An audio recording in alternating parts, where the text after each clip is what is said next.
What's the funniest way you've seen a lawyer or defendant blow a court case? The judge recused himself from a criminal case, publicly stating that he knew the defendant and he was a son of a bee and guilty as hell. Wow, I mean, yeah, the judge should totally recuse himself, but saying that second part is prejudicial as heck. My brother was on a jury back in the days of MySpace. A woman had been hit by a big rig during foggy weather. She was suing for back injury. The last day of the trial, they ask her if she has a MySpace account and brought up her site for the jury to see. I think all profiles were open back then. There's a picture of her dancing on the hood of a car, and right next to it is a text exchange of her saying that she shouldn't go out too much because her lawyer says she has to look injured. Needless to say, she lost that case. I once attended oral arguments for US Court of Appeals for the Second Circuit.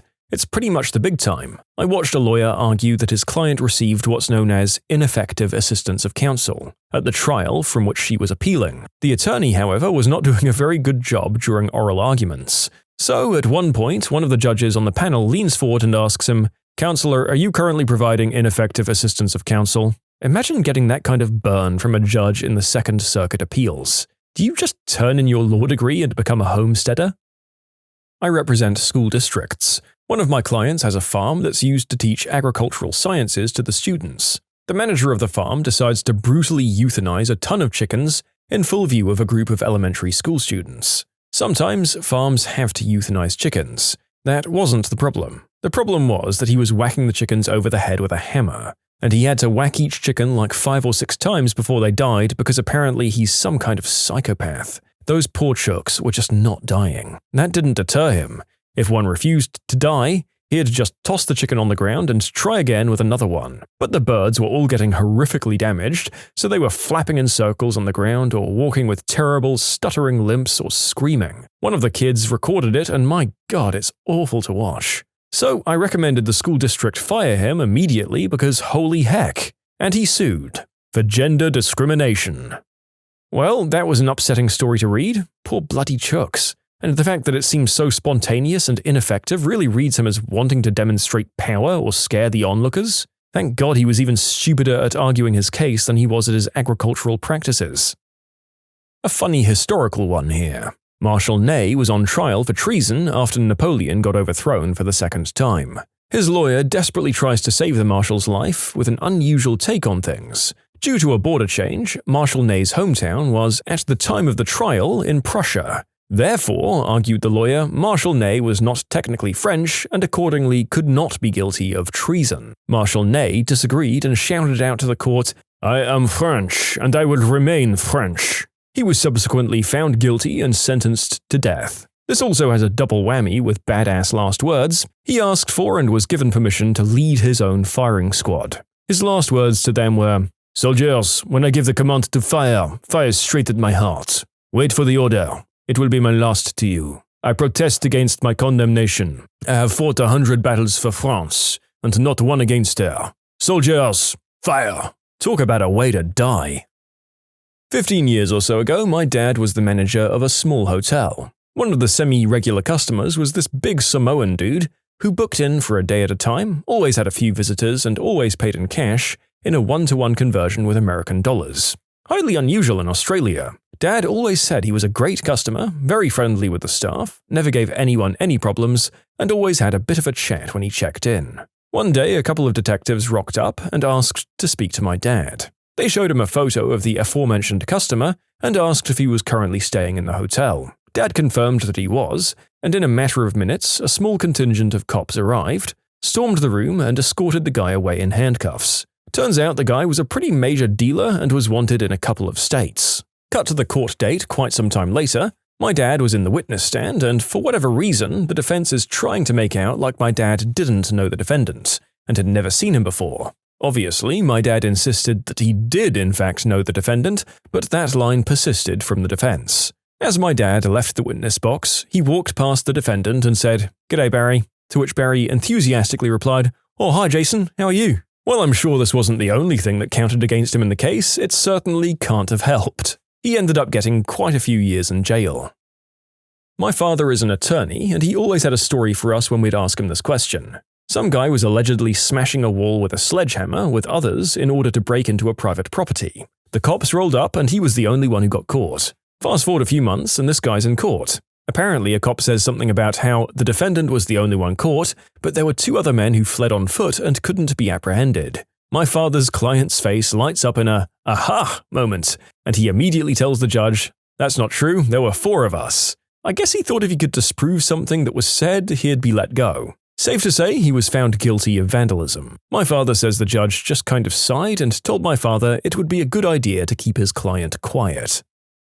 Defendant is apprehended for warrants and asks judge for bail. Tells the judge he moved and wasn't served with the warrants. Some question as to his identity. The judge asks the defendant where he was born. The defendant says Puerto Rico. Defendant totally looks mestizo, not Puerto Rican at all. The judge asks, "Where in Puerto Rico?" and the defendant says, "San Juan." Judge asks defendant, "When were you last in San Juan?" Defendant says, "Couple of years ago." Judge then asks defendant, "How did you get there?" Defendant replies, "I went on the Amtrak." The judge would not grant bail. When you flunk geography, it's for a long time.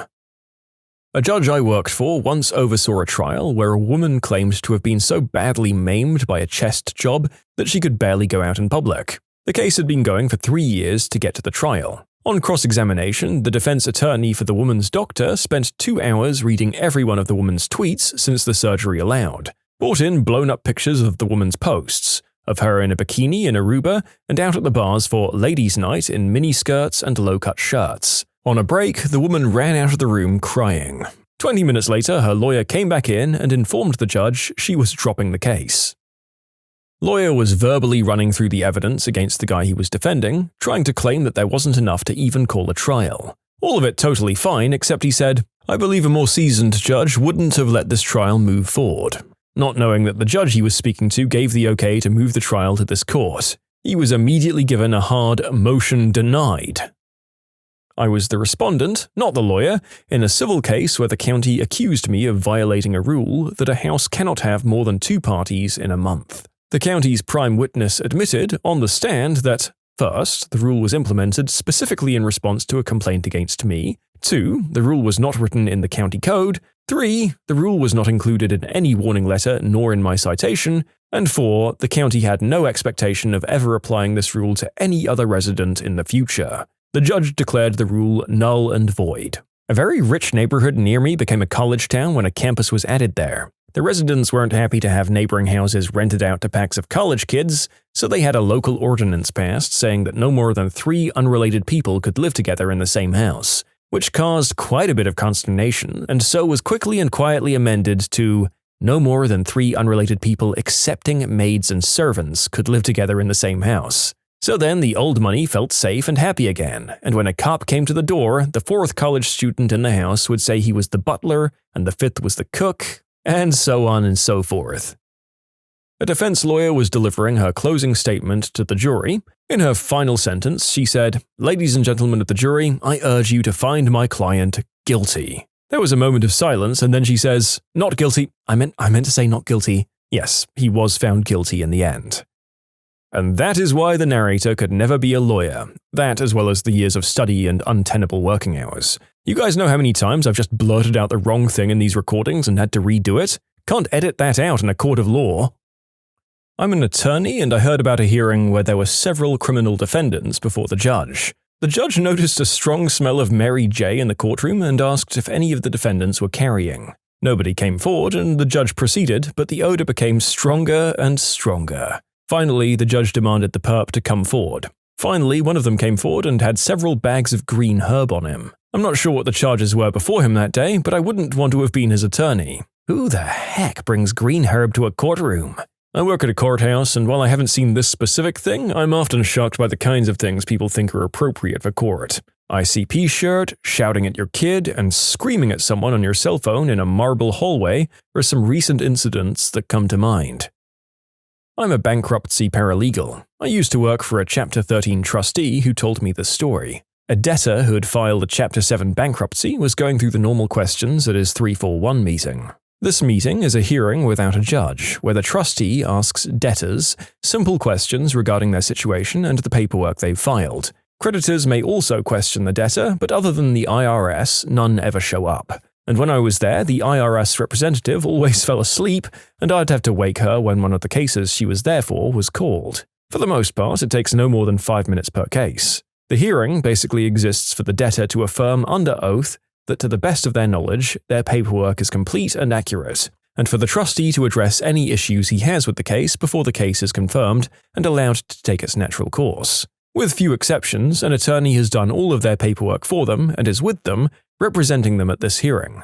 It's all very straightforward and non-event for the most part. One document that the debtors have to provide lists all of their personal property. Another document they provide is used to protect their property, as in bankruptcy, you're still allowed to keep your stuff, your car, and your house provided the value of those things is within certain limits or meets various criteria. Most people don't have to give up property at all. However, in a Chapter 7, a trustee can seize any of your property that isn't protected. This would be property that's worth more than the values that are allowed, or isn't protected by other factors, such as being exempt from seizure for various reasons provided by the law. The trustee can also seize property if it could be protected, but the debtor has failed to fill out the correct paperwork to create that protection. I'm oversimplifying, but that's the gist of it. But again, very few people lose anything at all. Anyway, in his paperwork, this debtor failed to disclose one item in particular and had also failed to include it in the paperwork that would have protected it. And that's why he was forced to remove the Rolex from his wrist and hand it over to the trustee right then and there. You can submit your own stories to be featured here on the channel. The story submission link is in the description below. And if you want to listen to some vibey music in the background, check out easymode, also linked below, and subscribe. After argument from the assistant district attorney, the judge asked defense counsel why he should allow the defendant to remain on his own recognizance. Defense counsel looks up, obviously searching for any reason he can because he knows his client is a dirtbag, and this is what he comes up with. Because his girlfriend lives in the apartment above mine and I'll hear her crying all night. The defendant was remanded to jail. I worked as a paralegal in a firm specializing in land use litigation and real estate. Another paralegal's husband got a DWI, and as a favor to her, one of the partners offered to defend her husband in court. This is a small town with a landmark windmill in the center of town. Well, this paralegal's husband, who we all called the missing link, his DWI stemmed from him crashing his car into the windmill. Front page of the local paper, reporters at the arraignment, the whole 9 yards. So the law firm partner tells the missing link that when the judge asks him how many beers he had had before his accident, he should tell her he had 3. He then proceeds to stand in front of the judge and tell her he had 3 cases. The whole room started laughing, and he ended up getting jail time. Not an exact fit for the answer, but I once worked at a company where we found out that a lawyer was trying to arrange a class action suit against us before it got off the ground. We found out because this lawyer attempted to email her client but accidentally emailed us instead, with all the details of the class action. I observed a case where the plaintiff attorney played Michael Jackson's Man in the Mirror as his closing argument to evoke an emotional response in the jury. He lost. I was an expert engineer witness at a deposition defending a contractor who happened to be an engineer himself. Plaintiff claimed he was liable as an engineer as well as the contractor. The defendant's stance was that he was the contractor, but that doesn't mean he was the engineer for the project just because he was one.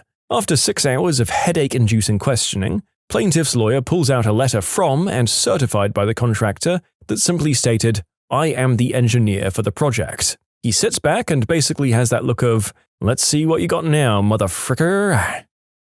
I took a class on constitutional rights where we had to read decisions from my country's Supreme Court. There was this one where a woman was suing her employer, a company, because IT had found naughty pictures of the woman on the company's computer. IT gave the tip to HR, who proceeded to contact the company's legal department. Anyhow, the woman was fired and she sued because she claimed that by showing the pics to the lawyer, the company was going against her right to privacy. HR also threatened to release the pics to the other employees if the woman kept suing or something like that. In the end, the court decided that HR had to return the pics to the woman, and that was it. The funny thing was that the woman claimed that those pics weren't anything risque, even though she was au naturel and in suggestive poses. She claimed that she had arrived tired from work, passed out on her bed, and her little daughter had taken those pictures. That one guy who brandished his weapon at the witness during a deposition. A prominent female attorney didn't like the judge's ruling in a family law case. She asked him if he was from another planet. The judge said, "I beg your pardon?" She approached the bench without permission and very rudely repeated her question. The judge told her to apologize. She refused. The judge had her thrown in the lockup for contempt of court. You never F with the judge and never approach the bench or enter the well without permission. The bailiff will tackle you. Sovereign citizens always make for a good time. There was the guy getting a divorce from his wife of 25 years. His entire argument for why he shouldn't pay alimony to his wife, who stayed home taking care of their 8 kids, 3 of whom were still at home, is that since his wife would no longer do her marital duties, it wasn't a marriage. She wouldn't sleep with him because he was against trying to prevent more kids happening at all. Then he referenced the Bible on top of it. The judge's face was priceless. Okay, so I don't know if the guy is separately mentioning sovereign citizens before going into the second story, or if the guy in question was also one of those nutjobs, because the idea of someone who believes that courts of law have no power over them, trying to litigate against his wife is not that big a leap judging from what I've read about some of the other sov-cits. I was still in law school working for a solo practitioner part-time. We had this divorce where the guy got caught cheating and his wife cleaned out the bank account, which was the only marital asset, to pay for her attorney's fees. There was absolutely no reason for her to pay that much money for an attorney, and due to that, the attorney on the other side was inflaming her client to fight on every little issue to earn that retainer. Now, our guy was also stupid. He didn't pay the court-ordered temporary child support order, and due to that, he had to pay some of her attorney's fees. But after all that's dealt with, we have a date to hear arguments on anything not agreed to. Our biggest point is, he'll pay the support order, but she owes him half the bank account amount. We get in front of the judge, and she tried to argue that she used the money to pay for a new place and moving fees.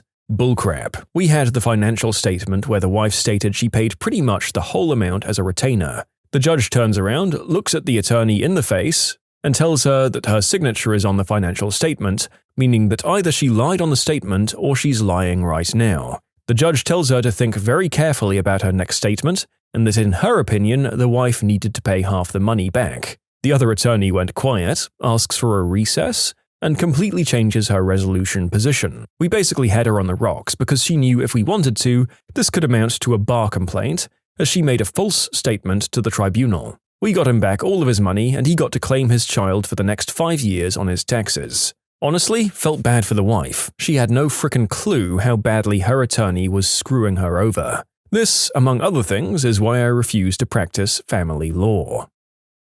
My professor was a lawyer, having worked on both sides of the law, and he says the funniest crap in court is when someone attempts to represent himself. He said they never know what they're doing and they usually blow it for themselves. Plus, counsel is a free right, people. In a courtroom where all they do is restraining orders. Everyone gets there at one time in the morning and sits in the chairs, and the judge calls the cases one by one. Guy purposefully sits next to the girl getting the restraining order against him and starts trying to hold her hand and stuff. She yells and asks for help, and bro had to wait outside. When it was his turn, the judge was so mad he almost sent him to jail. Not me. I'm not a legal professional, but my brother's EMT instructor used to live in Chicago. This one's a twofer. The instructor himself had his license suspended for numerous traffic charges, including evading police, but forgot about his arraignment date until about an hour prior. So the guy hops on a motorcycle and drives himself to court. Remember this for later. The guy in the court right before him is a Hispanic guy. The judge reads off everything he's charged with, and the conversation goes like this. Mr. Gonzalez, how do you plead? No hablo inglés. Mr. Gonzalez, do you understand a word that I'm saying? No hablo inglés. Mr. Gonzalez, am I to understand that this whole time no one has bothered to get a translator for you? No hablo inglés. Well, I guess if you can't understand what you're charged with, we'll have to drop all the charges. Gracias, señor. Starts walking out. Get back in here. After him, the instructor goes up, the judge reads his charges, and then asks him how he got to court that day. The instructor goes, "Oh, my brother gave me a ride. Is that right?" "Yes, Your Honor." The judge looked at the bailiff. "Do you have that footage from parking deck 3? He then proceeds to play the CCTV footage of him showing up on the exact same bike that he was using for everything when he ran from the cops. His license remained suspended, and the judge told him he couldn't go anywhere near the bike during that time. There was even a cop standing next to it when he left court.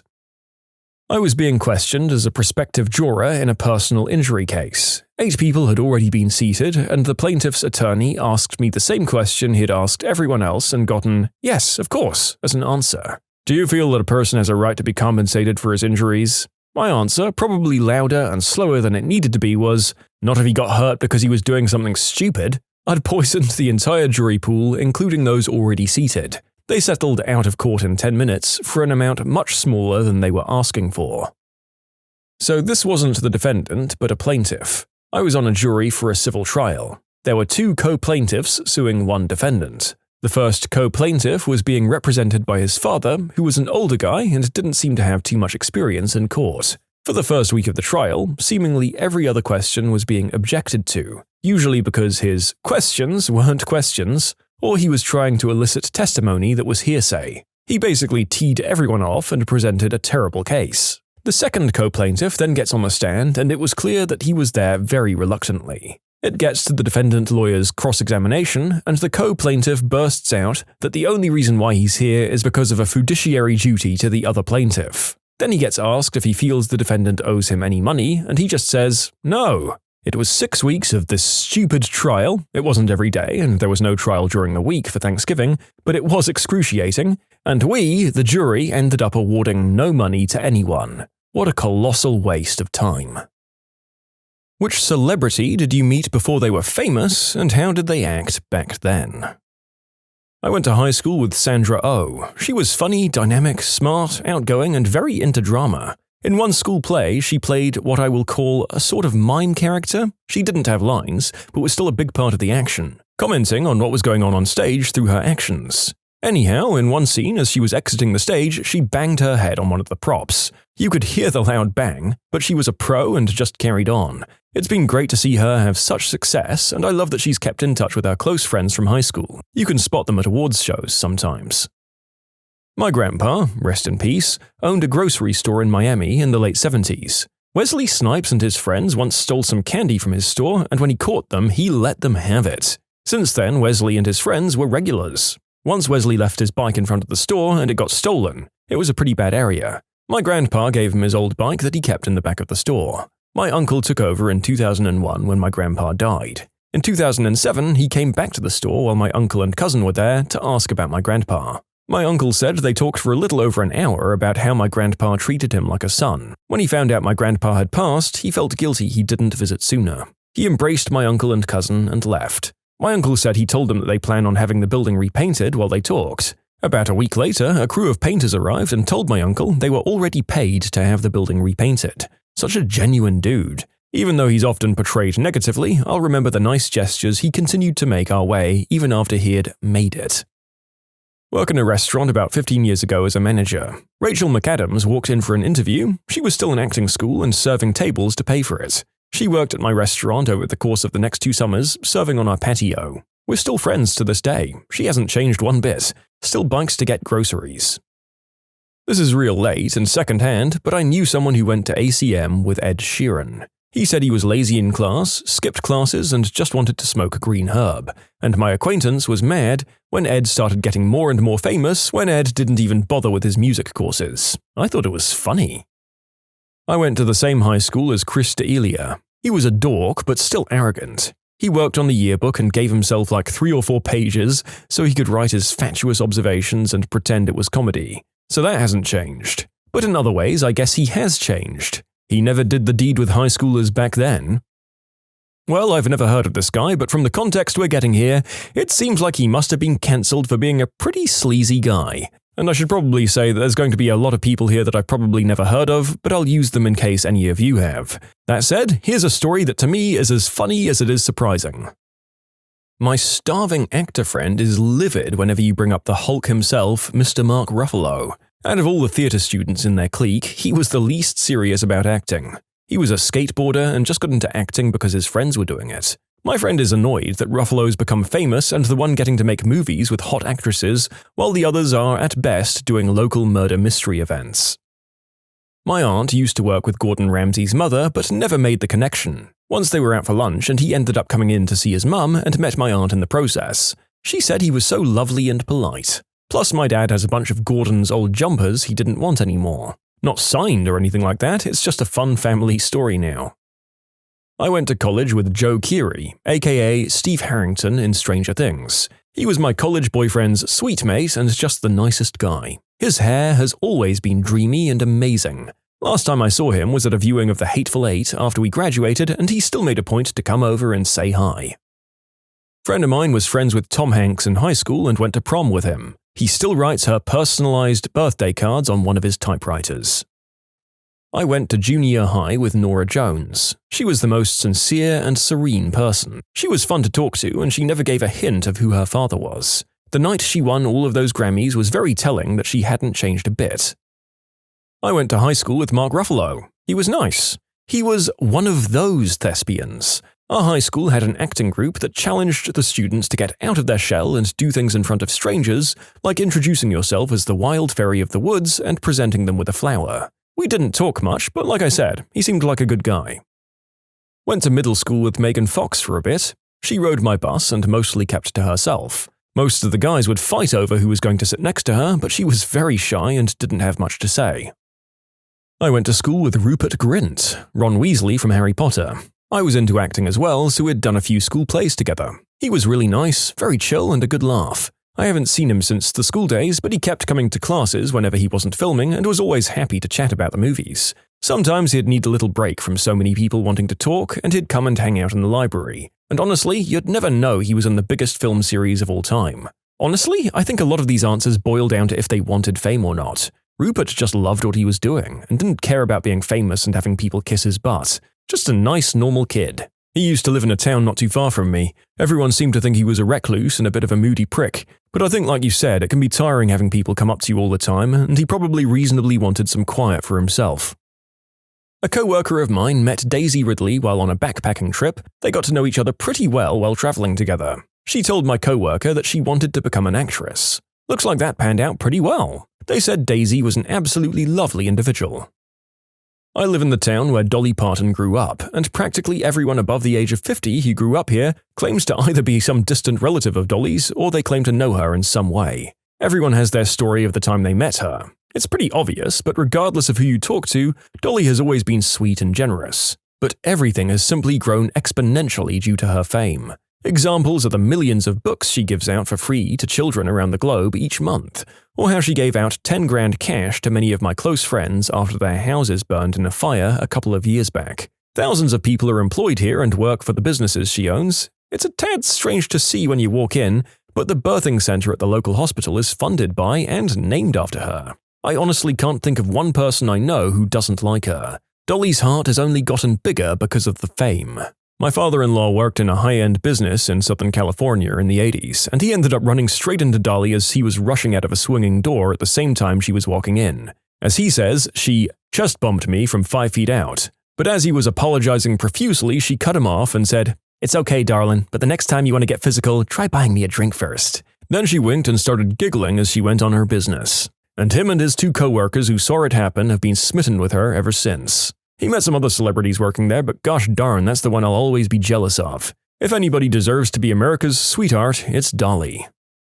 My dad went to school with Steve Irwin. Reckons he was exactly the same as a young fella. He'd be away from school all the time on trips with Bob to rescue and rehome crocs all over Australia. No good at footy, but you know. My mum dated Will Ferrell for a little while. He came round quite a lot, and she said he was really down to earth and incredibly funny. However, afterwards they just really lost touch. So we never got to know how he personally changed. My mum says he's still like he used to be. My mum and dad still laugh about her dating him. I went to high school with Dacre Montgomery. He was a jerk with a huge ego in high school, and I saw him recently when he came back to his hometown, and it seems like he's still a jerk with an even bigger ego now. I can't watch Stranger Things without rolling my eyes every time he comes on screen. Jack Black is the same person he was as a teenager. Funny, kind, caring, and spreading that joy of music. My grandfather taught Jack Nicholson in high school math class. He said he was rebellious, but wasn't too bad at math. My mum used to ride the bus to work in downtown Cleveland with Steve Harvey's first wife. Apparently she supported him while he was trying to get his career started. Then, basically as soon as he got successful, he divorced her for a younger woman. My mum always hated him because she felt that he treated his first wife like crap, and has a repertoire of choice words she'll scream at the TV whenever he pops up.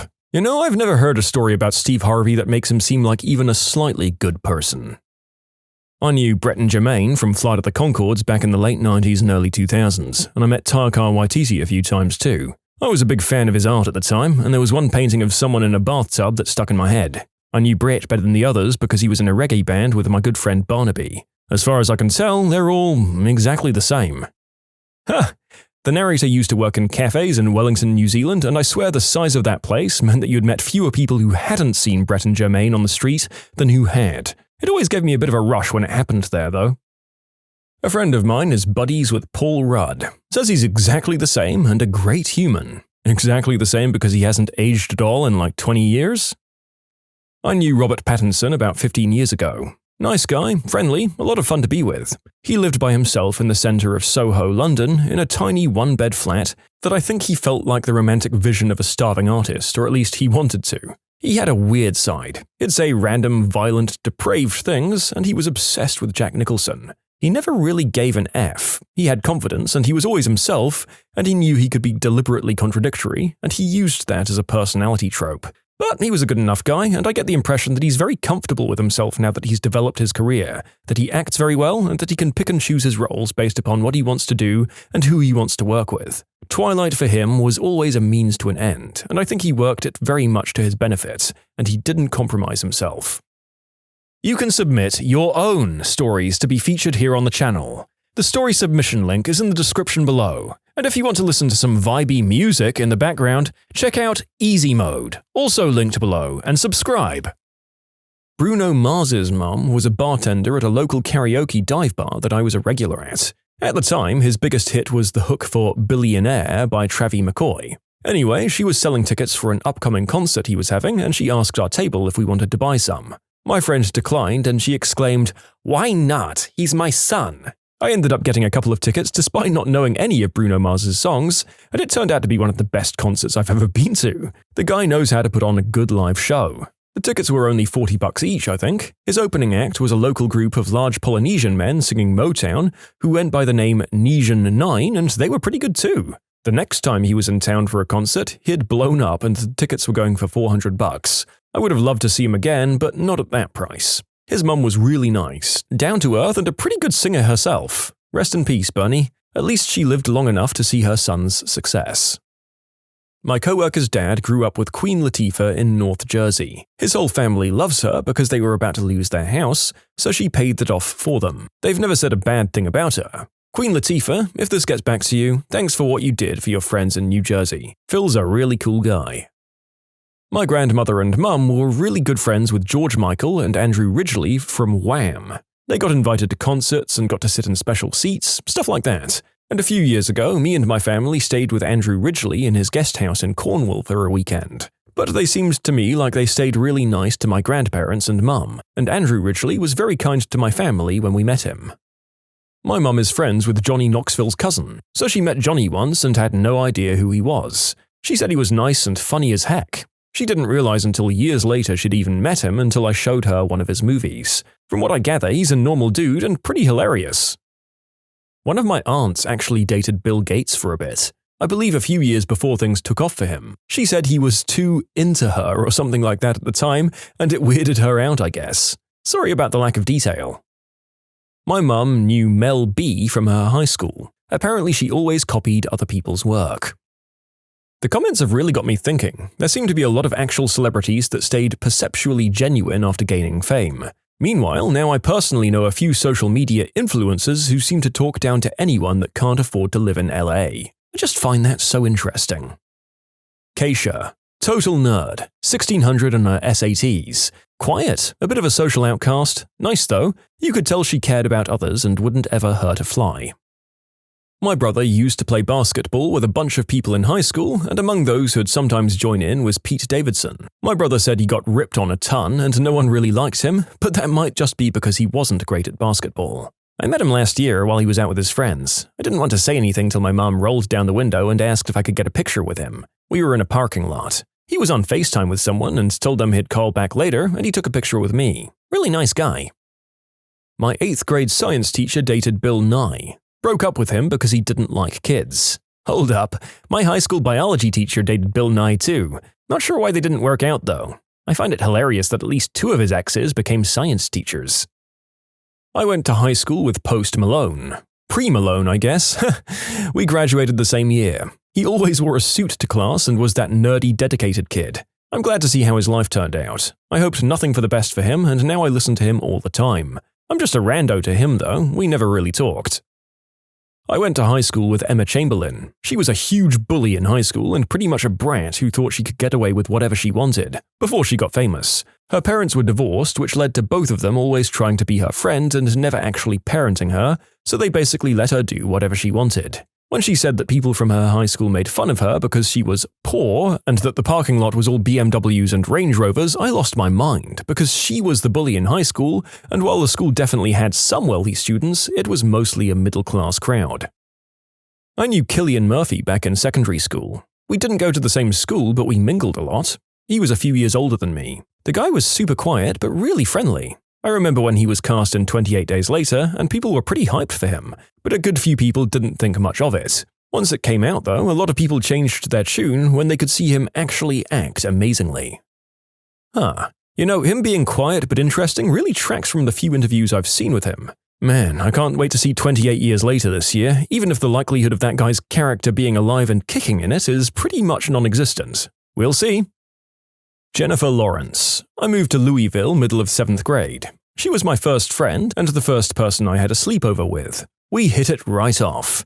She was very different from me, a cheerleader, came from a lot of wealth, but her family was really awesome, and we were both kind of weird and outgoing, so we became good friends very fast. Her family owned a farm that had a children's summer camp, hi-ho, and we went to it a couple of times. She had one of her birthday parties there. I remember her kissing our friend John under a trampoline. We talked about that for way too long. We hung out fairly often until she moved to New York City a year and a half after we met. We started taking acting classes together in the 8th grade at a local theater here in town, Walden Theater. It's funny because on our first day, we had no idea we were both taking the class. I walked into the first one and there she was. We were both so excited to have a friend there. We were in the first level of the theater, but after a couple of weeks, both moved to the intermediate class. We were the oldest people in the class, so that's why they moved us up so fast. It had nothing to do with talent. We carpooled together to Walden Theater every Tuesday and Thursday for acting class. I'd ride the bus home with her mum would take us to class, then my mum would pick us up and take her home. She was a natural at acting, I'll tell you that. I was still somewhat shy, but she could pretty much be any given character, and even though she was 14, you'd believe it. She always talked about how she had a photographic memory, and that's how she was able to memorize lines so easily. And she did. It was insane. I've read that she said she had no prior acting experience, but this isn't true. I'm not sure if she said this for part of her look, or maybe she considered what we did informal, but we definitely took acting classes for our entire 8th grade year. I will say with her that what you see is what you get. She was always very quirky, kind of weird, which was funny because she was so preppy presenting, but really wasn't like that. She was very loud, made her presence known, and it's been bizarre seeing her in interviews because she acts the exact same.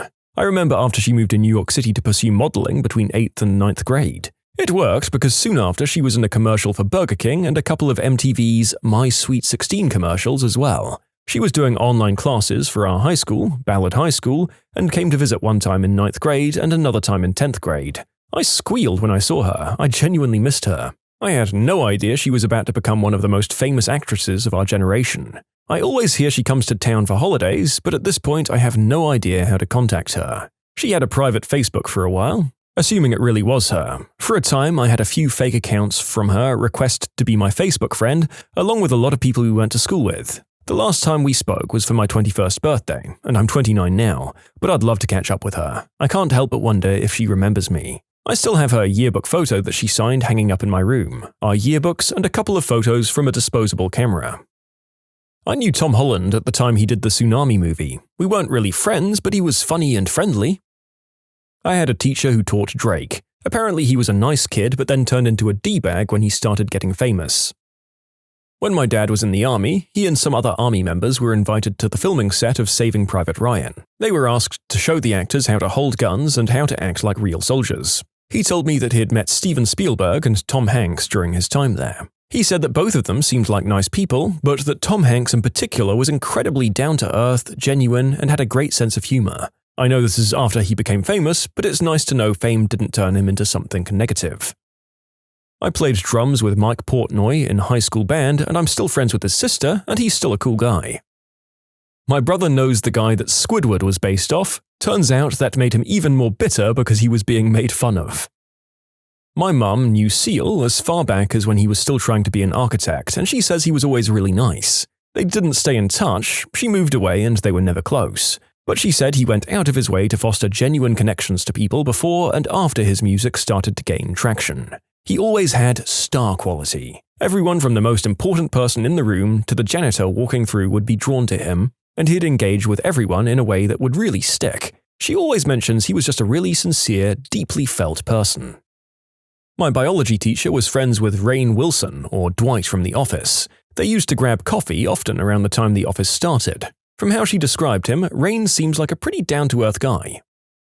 You know, this will probably get lost in a sea of comments, but my ex-boyfriend's mum ran a pizza shop that Pink worked at as a 16-year-old. I guess she would always be singing randomly at work. She'd use spoons, utensils, and anything she could find to use as a fake microphone. But she was a crappy worker and would straight up walk out of her shifts whenever she wanted without telling anyone and somehow not get fired for it. She didn't give an F even back then. Who was the most out-of-touch nutcase you've ever had to deal with? So I was at a bar, and some guy was giving an impromptu lecture on why millennials are so broke, and he blamed it on all of us being lazy students who don't want to work or go to school. When asked what he did, he said he was a property owner and owned a few apartment buildings. Then one of his friends chimes in with the fact he doesn't own any properties, he manages them for his uncle who pays him to do nothing all day. My friend stole my credit card information and bought loads of expensive stuff. I asked her if it was her before reporting it, knowing that A, she was going through a tough time and I wanted to give her a chance to make it right, and B, that I could be in trouble for conspiracy to fraud if I reported it, and they believed I'd got stuff delivered to my friend to claim fraud for the money back. She said, no, it wasn't her. I thought someone else had done it, so I reported it. When she got arrested, she said she didn't think that they'd take the fraud thing so far. She thought you could just call up banks to get the money back, and they wouldn't even investigate. Wow, they really take this identity theft thing really seriously. Who knew? I'm fairly convinced that my current shift supervisor thinks anyone who works an overtime shift is doing it out of loyalty to the company and not because of the overtime pay rate. I have an aunt who's never really worked a day in her life because her husband created his own business early on in life. They live in a McMansion, and I was over once and we got to talking about fitness, and she told me, "Oh yeah, we send Pamela to this special training gym. It's only $200 a week. You should try it." The fact that to her it was only $200 really kills me. I made $9.95 an hour at the time. She's nice enough, but not in touch with reality at all. "It's a banana, Michael. What could it possibly cost? $12? I knew a girl who cheated on her boyfriend, and when he found out, he broke up with her. She said, "You can't break up with me. It has to be mutual." Had a friend who insisted she was in a relationship with a C-list celebrity who she met once during a comic convention. All of the celebrity's Instagram and Twitter posts were apparently for her, and everything had a meaning behind it. When the celebrity got married, she said that it was just for the media so she and the celebrity could live a quiet life. And then, when he didn't do anything for her birthday, she had a breakdown. She went to therapy not long after. Oh boy, I was 100% certain they were just a very dedicated liar until that last bit. It's good that she realized she needed help.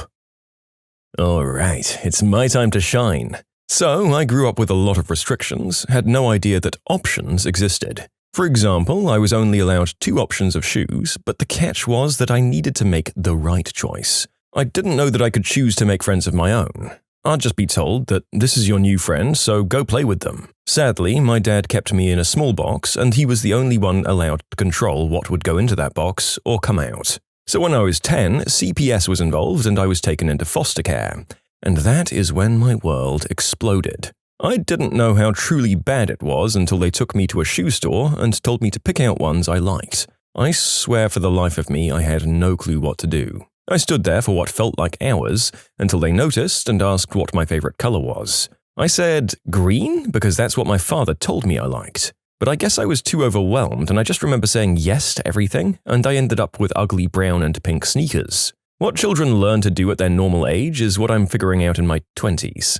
So reality was a hard thing to live because the whole time I was in my restricted world.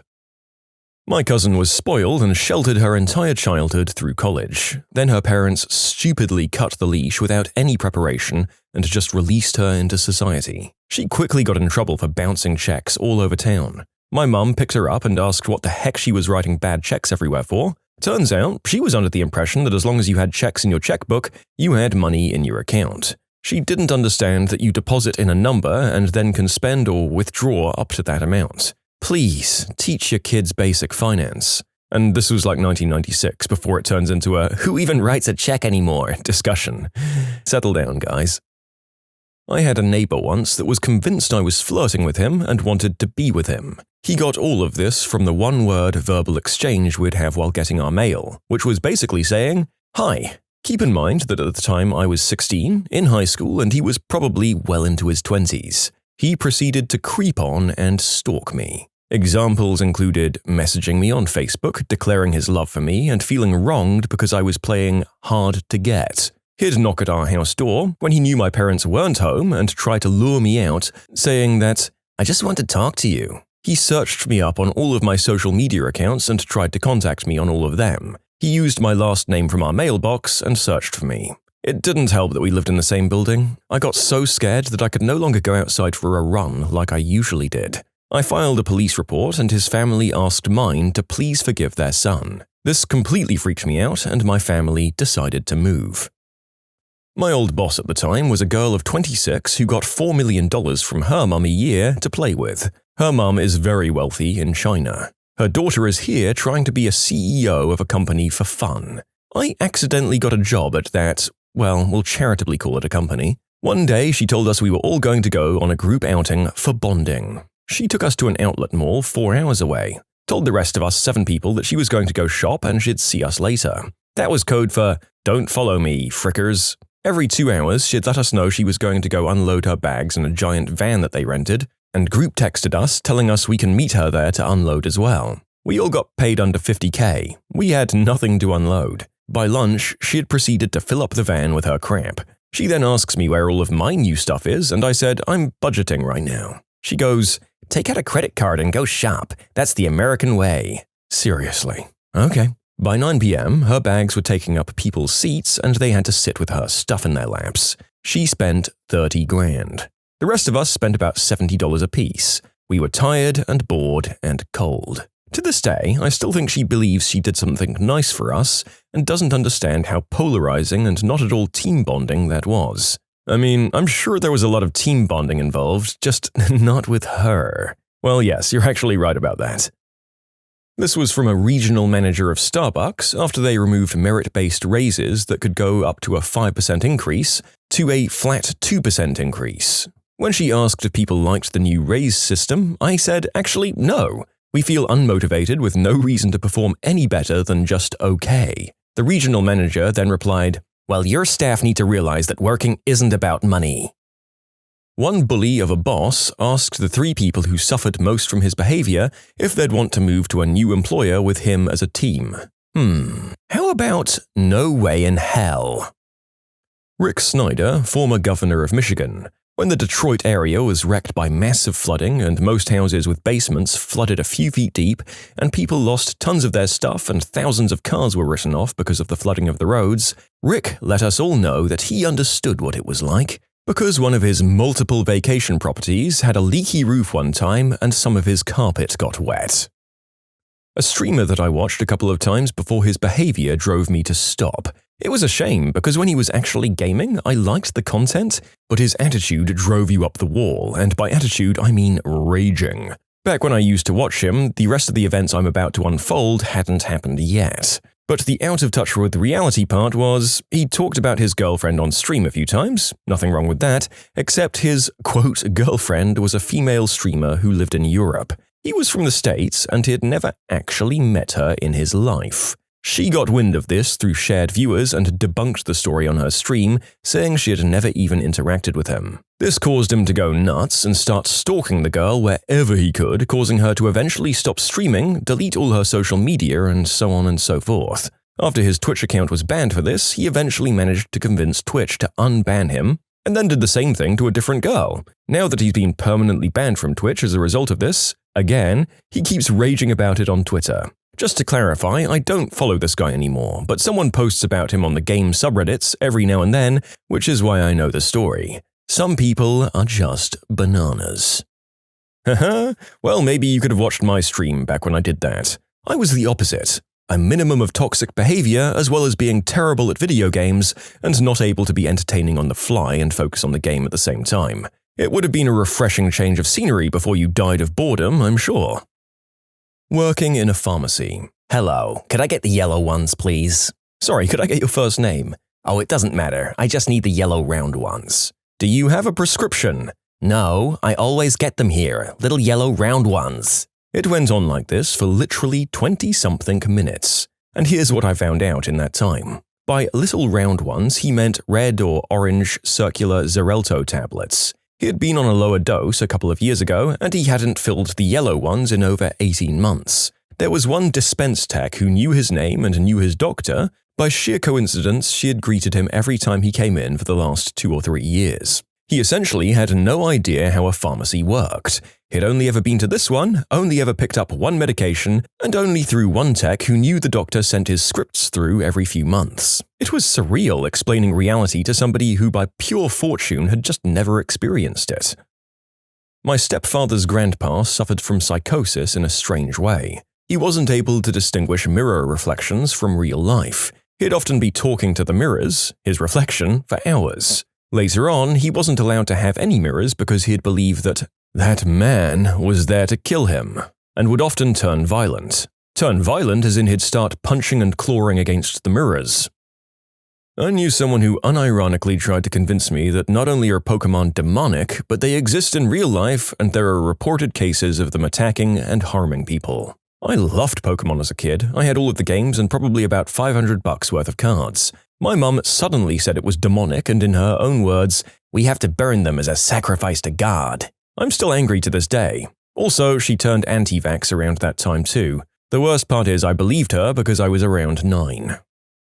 You can submit your own stories to be featured here on the channel. The story submission link is in the description below. And if you want to listen to some vibey music in the background, check out easymode, also linked below, and subscribe. My sister-in-law. Kicked out by her boyfriend, she came to stay with us for a few days. We suggested looking for a flat or cheap house to rent near us. She won't live in the scummy part of town near us. She'd like a 3-bed house with a garden in the best part of town. She has no savings and isn't sure if she has a job. She was a part-time cashier in a supermarket and stopped going to work when COVID came. You should note that she wasn't furloughed, the supermarket was still open, she just wasn't going in. When I suggested maybe she couldn't afford $500K on a family home on her salary, she suggested she'd just get a council house, disregarding the huge waiting list and the fact that most council properties are in the ghetto parts of town. This is just the crust of a deep layer of unhinged fantasy world that she lives in. My sister grew up with everything handed to her and literally cried when her first car wasn't the color she wanted. Married rich, can't fathom why I can't just take off from work whenever it suits me, and says stuff like, "I wouldn't ask my boss for a week off, I'd tell him I'm taking the week off." A woman who I knew a few years ago. She had a job. She was convinced she was supposed to be a movie star. She never did any acting though. She told me about the married man that she'd slept with, saying, "He loves me, but he can't leave his wife." She actually did stop doing the deed with him, but they still hung out. Oof. I had a friend who started having an affair with a married man several years ago. It's a special kind of delusional. You have to convince them that, 1, their dream man is actually a butthole, he's breaking his wedding vows and tearing apart his family for riding you. 2, he's not going to leave his family for you. If he wanted to leave his wife, he would have done it already. And if he does, he'll also leave you for someone younger, hotter, and more fun in a few years. And 3, you're not in a relationship. Sneaking off to hotels, giving him down-under kisses in his car, and having you text his burner phone that he keeps in the trunk of his car is just not a relationship.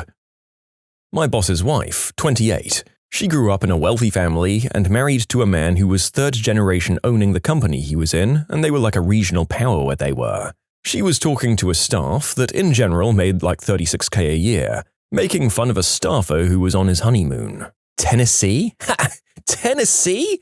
She looked around the room for everyone to join in. My God, how did she agree to that? We did Hawaii, and that was the least I told mine was acceptable.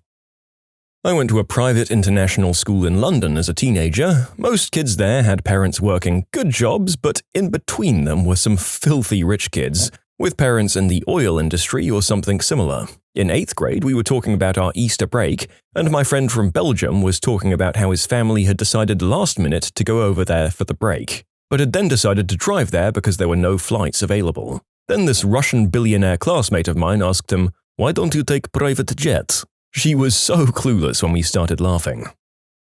My brother, on his own income, and let's just take his rich fiancé out of the equation, can't afford to even live where he currently rents because he's on minimum wage. I work my butt off to buy my house on my own after working multiple jobs and saving up.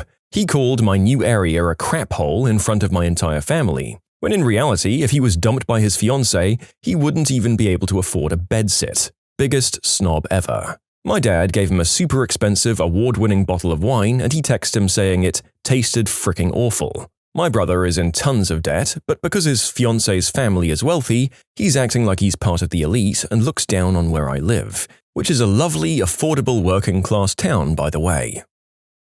Okay, don't worry folks, this is a positive one. A bunch of medical trainees were learning how to perform a pelvic exam on a female patient. The lectures emphasize very clinical language and how to perform an exam in the most professional and non-traumatic way possible. A male student complained that he didn't understand why we were being so picky. I realized that no one had explicitly said, "Many people have been the victim of the unspeakable act, so we don't want to re-traumatize them." So I said that, and we discussed how even if he doesn't mean to, he can scare or hurt an already traumatized person, and how he can never tell, and 30% or more of women have a history of something like this. He had never known this, and once I got through to him, I could tell it really shook him. Months later, prostate exam lectures were much less professional and much more buts. So he came to me and asked me why they were different. Couldn't men be the victim of stuff like this as well? It prompted some complaints and some change in policy. Good man. Honestly, we love a story of growth here on the channel. Look at this guy, going from being completely out of touch with the trials some of his fellow humans go through in their lives, to actively advocating for others of a similar nature once he's had the truth shown to him. It gives you hope. Next up, a story about someone who I'm absolutely sure was Lucille Bluth from Arrested Development. My cousin's wife got very sick while we were at a wedding in Mexico because she drank no water, only alcohol. She said, "There were ice chips in my drink, so I thought that was enough." Anyway, she complained because at the hospital, some of the staff didn't speak English. "You're in a Spanish-speaking country, woman." I worked on shifts with a guy for years who thought every single person was just out to get him. I've never met anyone who had such a warped sense of reality. He would joke on with someone, then go away for the weekend and stew on one particular thing that someone had said, and then come in on Monday absolutely raging over taking something the completely wrong way. I've seen him attack 2 people and heard about a third. The thing is, he's so dopey that everyone thinks he's harmless, and that's just the way he is. A guy I trained as an apprentice has just started on shifts with him and doesn't take anyone being a jerk well at all. I think they'll do well together. My father. He is a habitual liar. I somehow think he believes his own lies. Over the past couple of years, I've noticed he doesn't actually have anything new to say. He sort of just regurgitates sentences in slightly different ways. It's caused his business to fail. He lied to everyone that was employed there, saying he had to liquidate the company, going so far as to tell people he met with lawyers and the process has been started. I did some digging and found out there were no lawyers or liquidation. He just tried to duck the system. I have no contact with him anymore, but my brother says he's still trying to use the same tactics. I just feel he believes everything he says, sort of like living in his own head. Very sad that he damaged lives in the process. My girlfriend was traveling in China when she was 18 years old and was once randomly approached by a man claiming to be a scientist performing a medical study on feet. He'd need to measure the exact dimensions of her feet. For this, she obviously had to take off her shoes and socks, and he would need to take some pictures of her feet as well. Years later, when she tells the story to me and some friends in a bar, at first we start laughing but then realize she isn't joking, and still doesn't realize what had happened there. We actually had to spell it out for her. I'm sure she made that guy very happy for quite a while. I'm a mental health therapist who works with severe mental health diagnoses such as schizophrenia and stuff like that. So I've met a lot of people who aren't in touch with reality, but I'm assuming the question is more about people who appear to have their wits about them and just are very unaware about the realities of life. So I have a sad one. My female cousin who was getting married was very shy, very nice, but not a popular kid. She also didn't attend family events or really build relationships with anyone. She was marrying a gentleman very similar to her, but with a wiener. However, her family were pretty well off, and their older son just had a huge expensive wedding with about 200 guests. Even though she asked for a small wedding, her family invited all of these family members and friends, and even though they didn't get any RSVPs back, they still went all out on venue and food and entertainment. Apparently, it was the same with the groom's family. He wanted a small wedding and didn't have much of a social group or family. So when the big day came, there were only about 10 to 15 guests in a venue set up to entertain and feed over 150 people with an open bar. The bride and groom didn't drink. Bride and groom were both extremely embarrassed, and it ruined the whole day for them given how awkward and quiet it was. My immediate family wasn't invited to the event. My family sucks, but that's a different story. But I always just felt really bad for her. Neither the bride nor the groom were bad people, but they were just reserved and private, and they had their very special day ruined by oblivious parents. Side note, a few years later, after building successful careers and coming out of their social shells, they had a pretty wonderful small renewal of vows in a gorgeous location with select friends and family. Parents of a 35-year-old woman who was hospitalized after suffering severe anoxic brain damage 20 years ago. She had been in the same ward since, barely conscious. They refused to get her transferred to a more suitable facility for 20 years, saying there's no reason to do so. Those facilities are for lost causes, and their daughter is going to make a full recovery, finish school, get married, and be totally fine. Working in hospitals got me quite a collection of these stories, but this one I thought was one of the saddest ones. My sister-in-law believes she's a strong, independent businesswoman who owns 3 major businesses. She does 3 multi-level marketing gigs. The irritating thing is that I actually do have a brick-and-mortar business that I've been running for 5 years now, and she's always giving me, quote, business advice and pushing me to join her for these amazing opportunities. It's so stereotypically obnoxious. Oh my god, hun, I totally understand the grind. Yeah, I bet you do. All said while wearing brightly horrendous outfits, caked on makeup, and smelling like decaying frankincense. I had a dorm mate who was kicked out of the dorm. He would leave number 2 all over the common bathroom and then just leave it. He didn't understand why everyone else was so upset. This happened several times until he was removed. Unbelievable. I had this friend who insisted that she wasn't rich and that it's normal to go get a boat worth like 10k, among other presents, for your 17th birthday. What brand are you never giving your money to again, and why? I run the front desk at a hotel, and Expedia are an absolute nightmare. They also just straight up lie to the guests and to the hotels constantly. Truly one of the most shady companies I've ever dealt with. They purposely try and deceive people who don't know any better into thinking that they're dealing with the hotel directly. They create ads in such a way that when people Google the hotel's phone number, a number to Expedia comes up, and if the customer asks if they're speaking directly with the hotel front desk, they will just say yes. There have been countless times where guests have called to cancel their reservation that was booked through Expedia. I inform them that they'll have to contact Expedia directly since they prepaid through them, but that it will be no issue because the hotel doesn't charge a penalty fee for cancellation. An Expedia representative will call the hotel with the guest on hold and ask about getting it cancelled. I tell them it's no problem. Then they ask if we'll be charging that penalty fee, and I tell them no. So all is right and good, right? Nope. I then get a call back from the guest who's upset, saying that the Expedia representative told them that they couldn't be refunded because of the fee charged by the hotel's cancellation policy, taking the guest's money, blaming it on the hotel, and keeping all of the profit. This has happened countless times.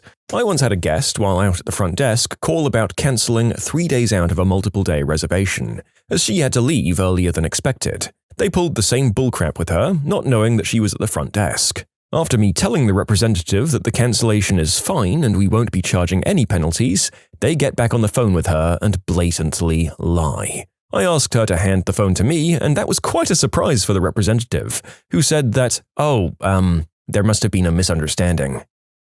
We bought a flea medicine from Hart's to use on our cat, and she became lethargic and didn't eat anything. We took her to the vet, and they told us that they'd been trying to get that medicine off the shelves because of how it affects the animals. I was in a theater watching Despicable Me when my cat finally passed away. It sucked knowing that my cat was dead because some money-hungry brand didn't care about the safety of the animals it was giving its products to.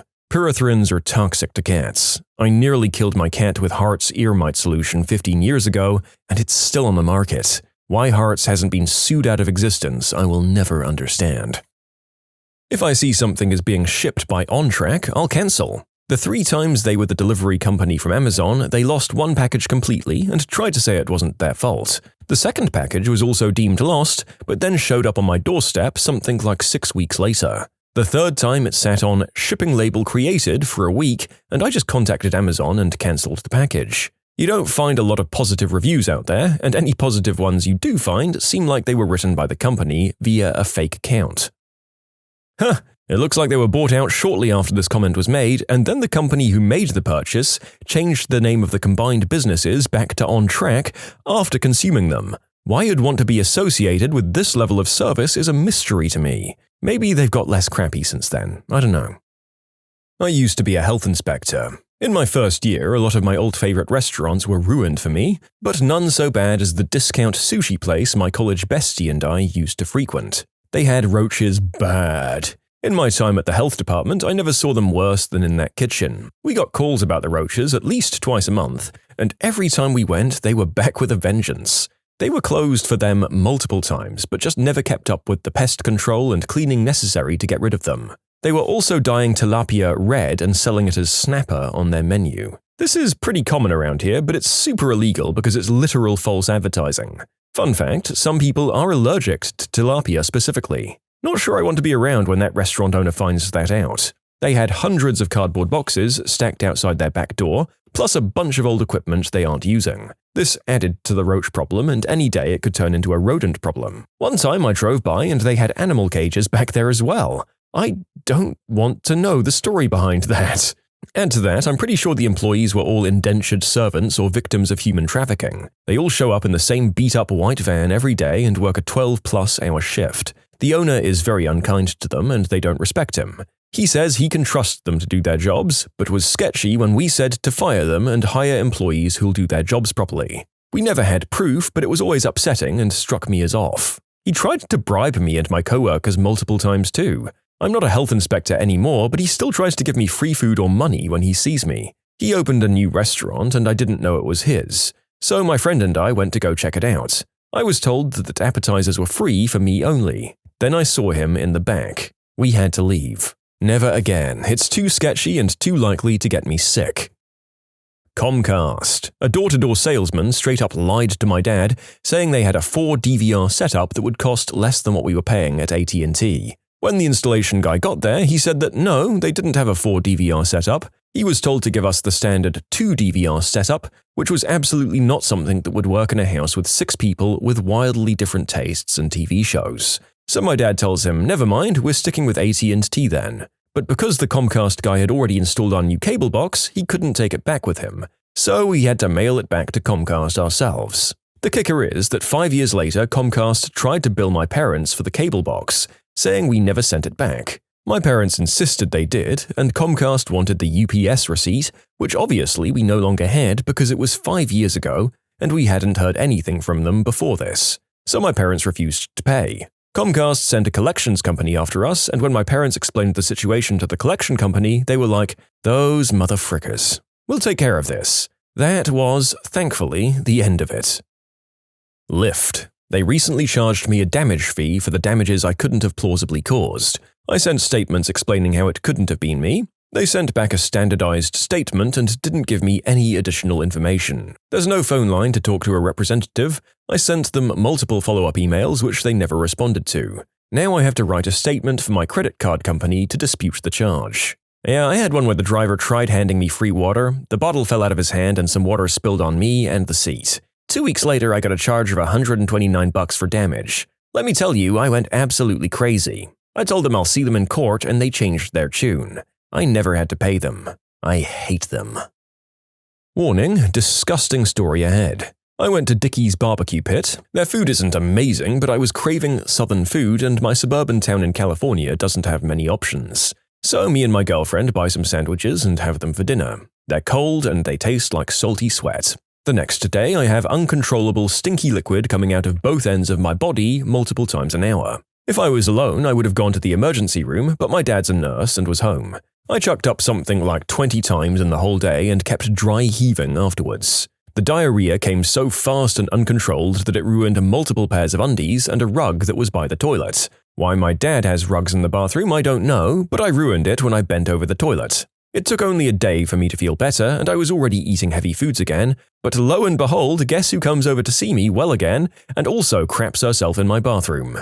My girlfriend, the only other person who ate at Dickie's. So I spent the rest of the day, after having just pooped and spewed myself to death, helping my girlfriend while she was experiencing the same. I think we're closer to each other after that experience. In short, ate at Dickie's Barbecue Pit, pooped and blew chunks, ruining clothes and a rug. My girlfriend came over and did the exact same thing as me.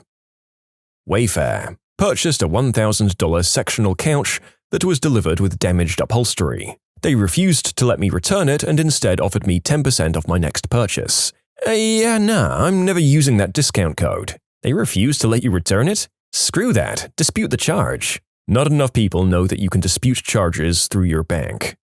Honestly, the narrator had basically forgotten that this was an option as well. Well, now we've been informed, folks. Don't let these companies push you around. There were several more testimonials of how Wayfair had refused refunds and then apparently backed right down as soon as the banks got involved.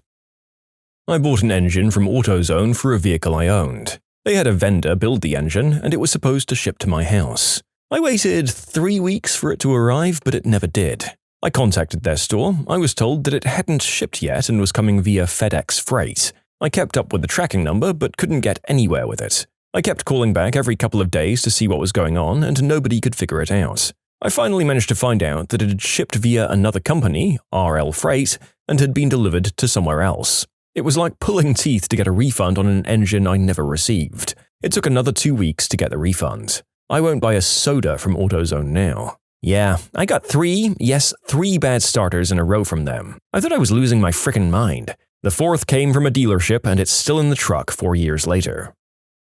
JDM Racing Motors gave me a damaged motor and claimed a compression test was the only way to test the engine and said that it passed. Barely held on in one cylinder. To make matters worse, if you put coolant in where it ought to go, it would come out of the oil pan. Made a few calls and had email exchanges with their mechanics, and was informed the coolant and oil touch regularly and that's how it cools the oil. It's just wrong on so many levels. Never got my money back either, so I ended up using the good parts from the exterior to rebuild my old engine. 1-800-Flowers. Screw them so hard. They waited several days after I placed an order for Mother's Day flowers to tell me that they wouldn't be able to fulfill the order. They waited until the day before, putting me in a bad position. Now, I Google my mom's zip, add flowers, and have a few choices. I call the local shops directly, and 1-800-Flowers is cut out of the process. You can submit your own stories to be featured here on the channel. The story submission link is in the description below. And if you want to listen to some vibey music in the background, check out easymode, also linked below, and subscribe.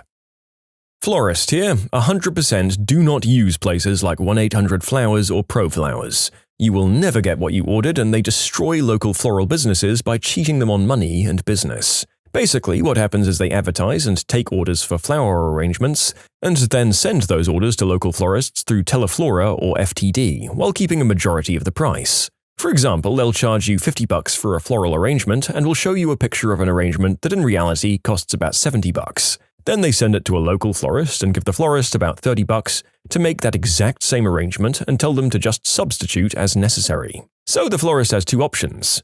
Either make the arrangement as pictured and take $20 to $40 loss, or make the arrangement for the value given to them by the site and risk an upset customer. Either way, us local florists lose and look bad. Now, florists can reject the orders, which is probably what happened to your order because they weren't giving the florists enough and they didn't want to take the hit on Mother's Day. But if they reject it, they lose money and business, which isn't always feasible for small floral shops that need the money. The cherry on top is that if something is wrong, we have to make it right and give them what they want and hope 1-800-Flowers pays us back for it. It's incredibly crappy for customers and florists alike, and it should be illegal. Frontier Internet. They're one of the crappiest ISPs I've ever had. I will never go back, no matter how cheap it is. I have Frontier. I stopped paying them like 3 years ago, and they continue to give me service. They are so disorganized that they have no idea. I almost switched from Comcast to Frontier just for the cable only. My install day came, and I was given a 4-hour window, and nobody showed up. I waited around 2 hours after the window, and then finally called, and they said, "Oh, the installer got busy and we need to reschedule. We can do it 2 weeks from now." I told them to cancel my installation because it didn't really seem like they wanted my business. You know, a company's got to be a special kind of freaking incompetent to make Comcast the preferable option.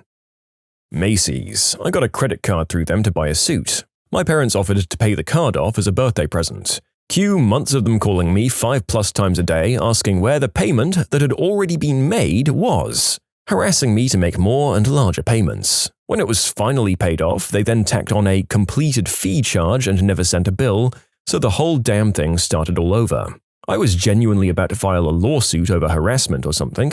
It was unbelievable, because I'd tell one person the payment was made and then get 4 more calls the same day asking the same thing. Then rinse and repeat tomorrow.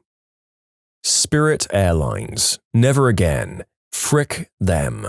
A flight from Vegas got cancelled. This was one of many incidents I've had to deal with them. This one just broke me because I was flying from Vegas. I can only handle Vegas for 2 nights. After that, I want the F out of there. Having to stay there another night wasn't something I wanted to do. It wasn't weather-related, as they made a point of telling me. No other flights into Detroit that day were cancelled. I checked. I even told that to the customer service agent, and he shrugged it off. They don't even bother trying to put you on another flight. Not only that, you have to pay extra for the next flight available. I told them they can go F themselves and I want a refund. The customer service person told me he can refund me Spirit credit, and that's when I lost it.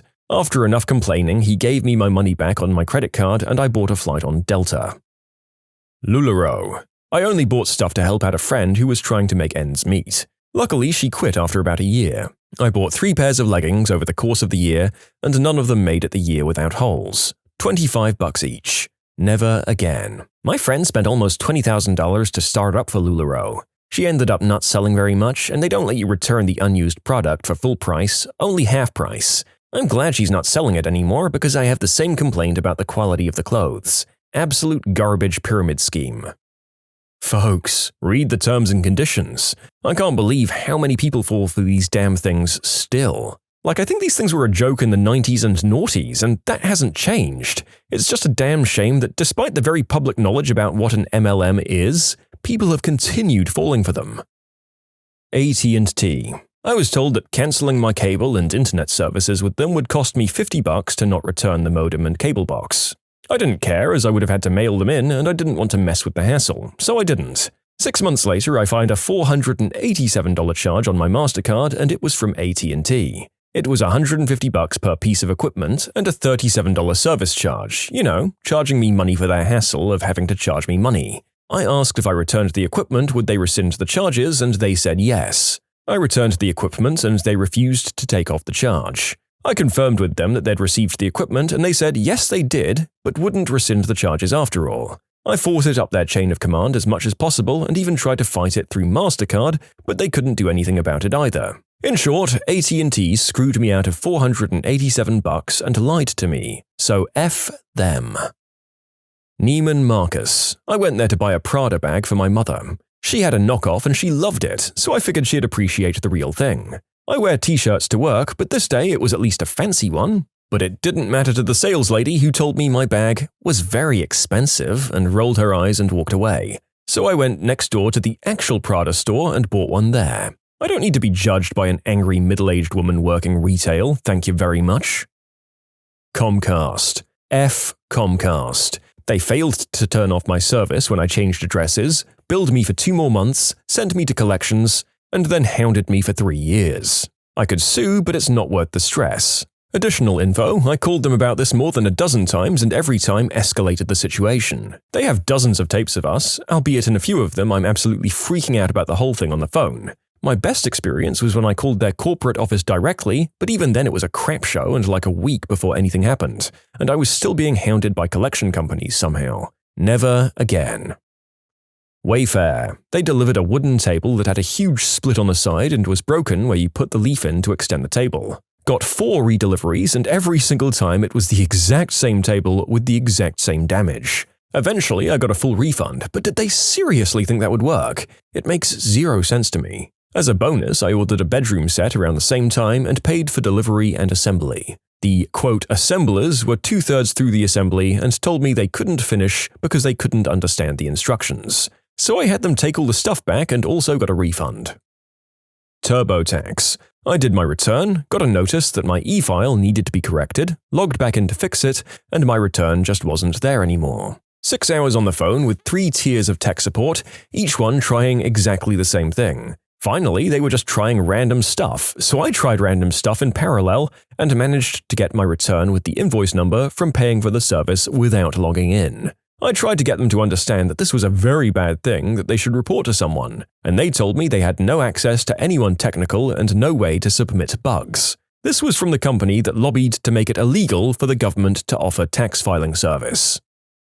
I had some fairly expensive furniture delivered from Art Van before and noticed a pretty big scuff where the laminate was chipped off the side of a computer hutch.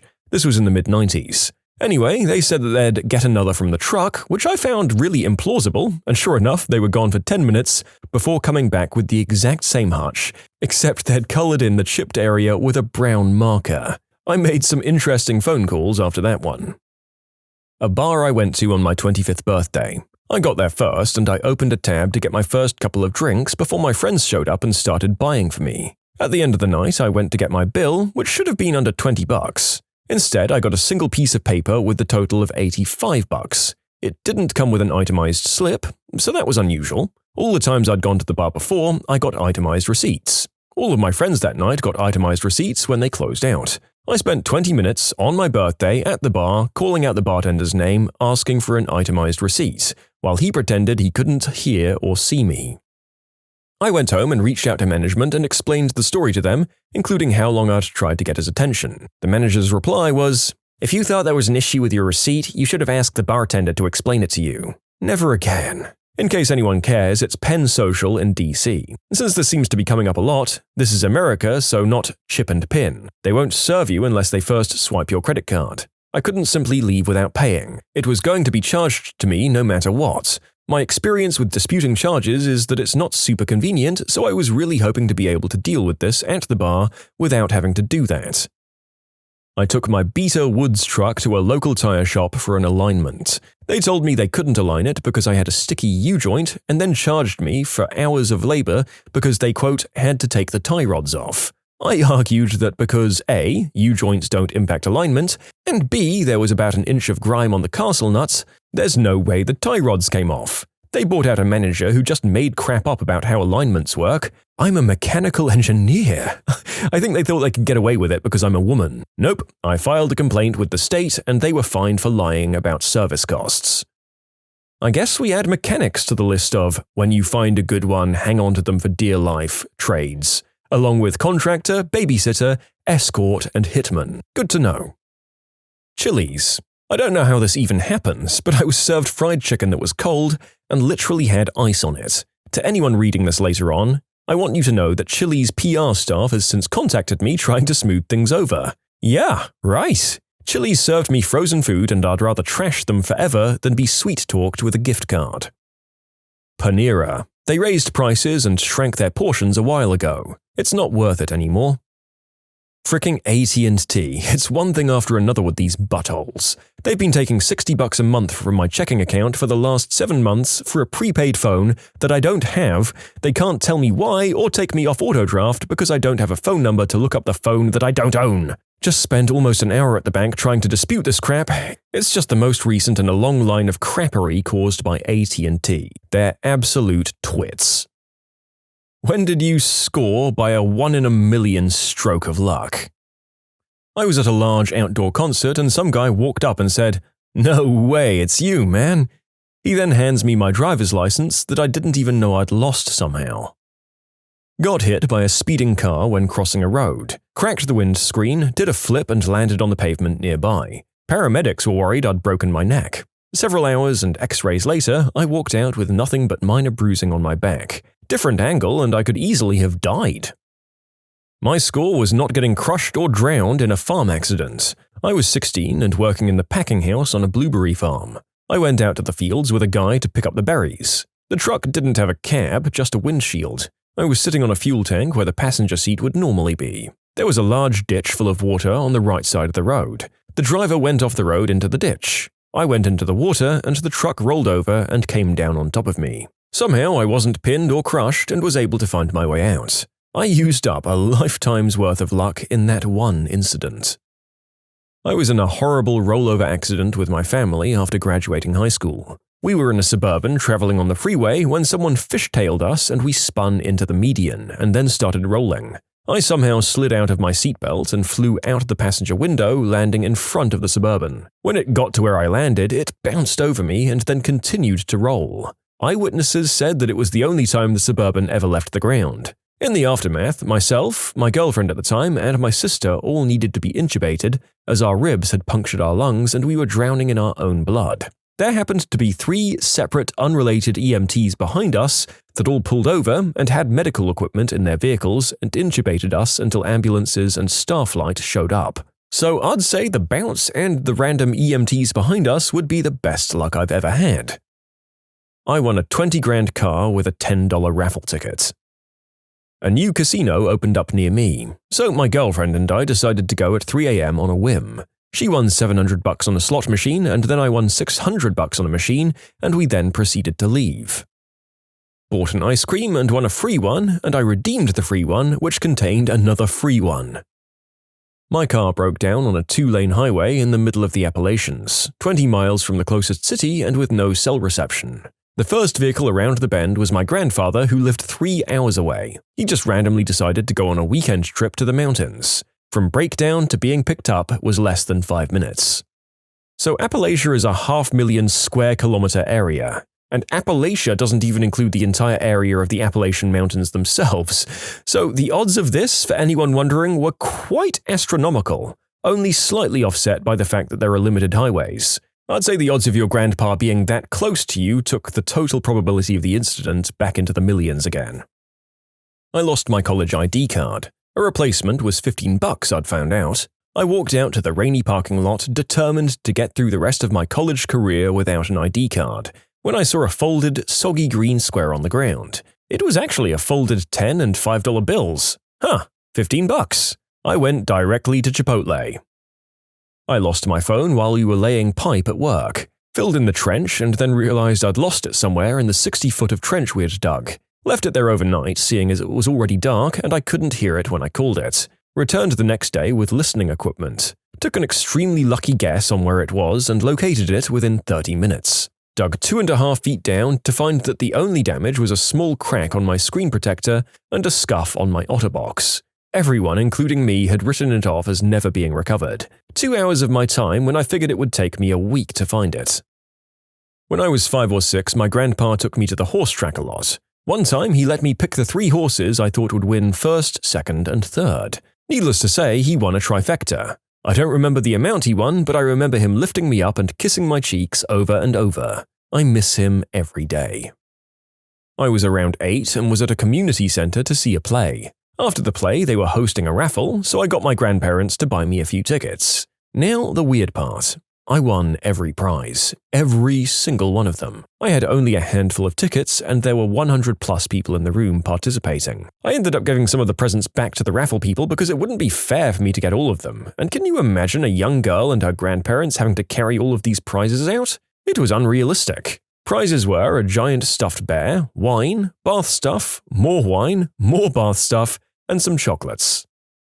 On Friday, my father-in-law was purging and offered my husband a pair of jeans because they were his size. The second I saw them, I was like, frick. 24 hours later, I sold them for almost $20,000. 1933 mint condition Levi's 501s. Thanks to the Redditors over at Raw Denim for their advice. My husband washed them, I've seen Antiques Roadshow enough that I freaked out when he told me that. According to a guy who wanted to buy them, that took $2,000 off the value, though the winning bidder didn't even ask, so that's not really true. I won a PS4 from Taco Bell. Twice! I've eaten at Taco Bell once per contest since I won the first time. The first time was a launch bundle I won off of a box code I got when coworkers dragged me for lunch. The second was the White Destiny bundle I won with the free code they bury in the rules. I gave that one to a friend so I had someone to play Destiny with. I fell on ice. Traumatic brain injury. Died 3 times. They told my wife I wasn't going to make it. Coma for 3 days. Still not dead. The second luckiest was when my wife agreed to marry me 30 years ago. Similar odds of her saying yes, I think. I found a $20 bill at the post office. Since I thought it was my lucky day, I bought a $10 scratch-off lotto ticket and won $150. As a young, dumb teenager, I was free soloing, which is climbing alone, on a small mountain without a safety harness. I was about 20 meters or 65 feet off the ground when I reached what I thought was the top. Turns out the top was still going upwards, and the surface was smooth as a baby's backside, with nothing to grab onto. I tried to descend, but got myself stuck. After a few minutes, I just couldn't hold on any longer. I lost my grip and I fell. I dropped 5 meters, 16 feet, and by chance 2 tiny trees, growing out from a crack in the mountain face, caught me. And they did so perfectly, one under my arm and the other right under one of my knees. From there, I found my way down again, safe and sound. If it hadn't been for those trees, I could have been seriously injured or dead, as the ground underneath was littered with pointy rocks. I didn't use my luck to win the lottery, but it saved me from a really bad situation. Fact is, safety is alpha omega when it comes to climbing, and especially when doing free soloing. This event happened because I was reckless. I climbed a route I hadn't scaled previously, and I did so without a rope or spotter. So, my words to anyone climbing or free soloing out there are please take safety measures and stay safe. Learn from my mistakes. I was incredibly lucky to get away from this incident unharmed. Those trees gave me a second chance. I survived bacterial meningitis when I was 2. Everyone who gets it usually has to have limbs removed. But I ended up being part of a new medication trial and it saved my life, and the only thing I've lost to this day as a result is a little bit of hair at the back of my head. That med never came into circulation after that, so it was my only chance to get it, and I did. I would consider that very lucky. My mother gave me a very nice necklace. One morning I went to scratch my neck and didn't feel it. I guess I didn't put the latch on properly and it fell off, so I got super bummed out because it was really nice. A few hours later, I found it in my shoe. It fell down my shirt, down my pants without a belt, and into my left shoe, which had been tightly laced. That, I believe, is life having what the kids call a trick shot. Well done, almighty powers that be. You have 6 skills and 360 no-scoped that necklace like a pro. Sorry, everyone, I'm having a crisis of age here and I'm trying to be what the kids call lit. I got hit by a semi-truck while driving 75 miles per hour down the highway. I rolled 6 or so times and landed right side up in the ditch without so much as a scratch on mine, my fiancé's, or my friend in the back seat's body. My 2014 Chevy Sonic was done though. I'm amazed such a tiny car kept me safe through that. I also won a $1,500 jackpot on a slot machine once. I used to occasionally go to late-night casinos with a mate who was pretty big on gambling and women who took their clothes off for money. I don't do that second thing. I always play low-bet value roulette, which is a hard limit I set before I go in, usually 20 to 40 pounds. Nothing went my way and I was cleaned out before 5 minutes had passed, barring one last 50p chip. I put it square on one number, which came in. Then I won again and again. I don't remember much more, but I do remember walking into the kitchen the next day to find nearly £4,000 on my counterpoint, most of it still in the foil envelopes the casino gets it supplied in. When I was 12, I was walking through the woods and got hit in the face with an arrow by someone who wasn't paying attention to where he was firing. While this may not be lucky in itself, it hit the hinge of my jawbone. Half an inch in any other direction would have been much more fatal, an inch up would have gone into my brain, and an inch down into my throat. I was holding stock in Delta Airlines back in the late 90s. I was going to hold it for the long term, but it skyrocketed and I made so much that I decided to sell my shares. But then it went up even more and I regretted that. Then I found out that when I tried to sell my shares, I actually doubled my investment. Good day. You can submit your own stories to be featured here on the channel. The story submission link is in the description below. And if you want to listen to some vibey music in the background, check out easymode, also linked below, and subscribe.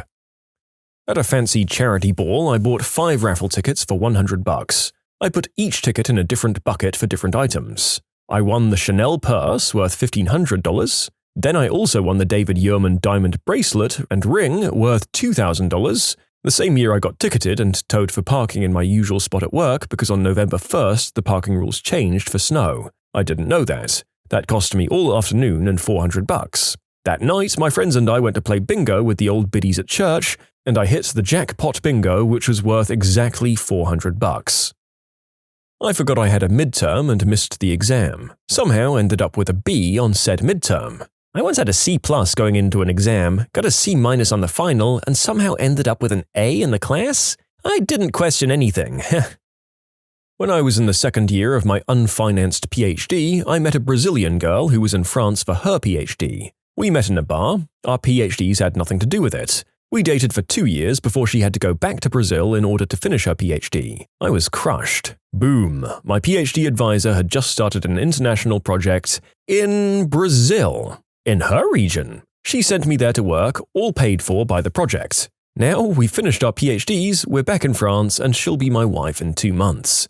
Update, she's now my wife and we're a very happy couple. We had a wonderful wedding that we'll never forget. Much of her Brazilian family made it to France to celebrate with us, which was a blessing. We then took our close family to Paris and helped them experience French culture and cuisine. We cried a lot when they left, but it was a crazy 2 weeks. We're going to Brazil for a month at the end of this year. Can't wait.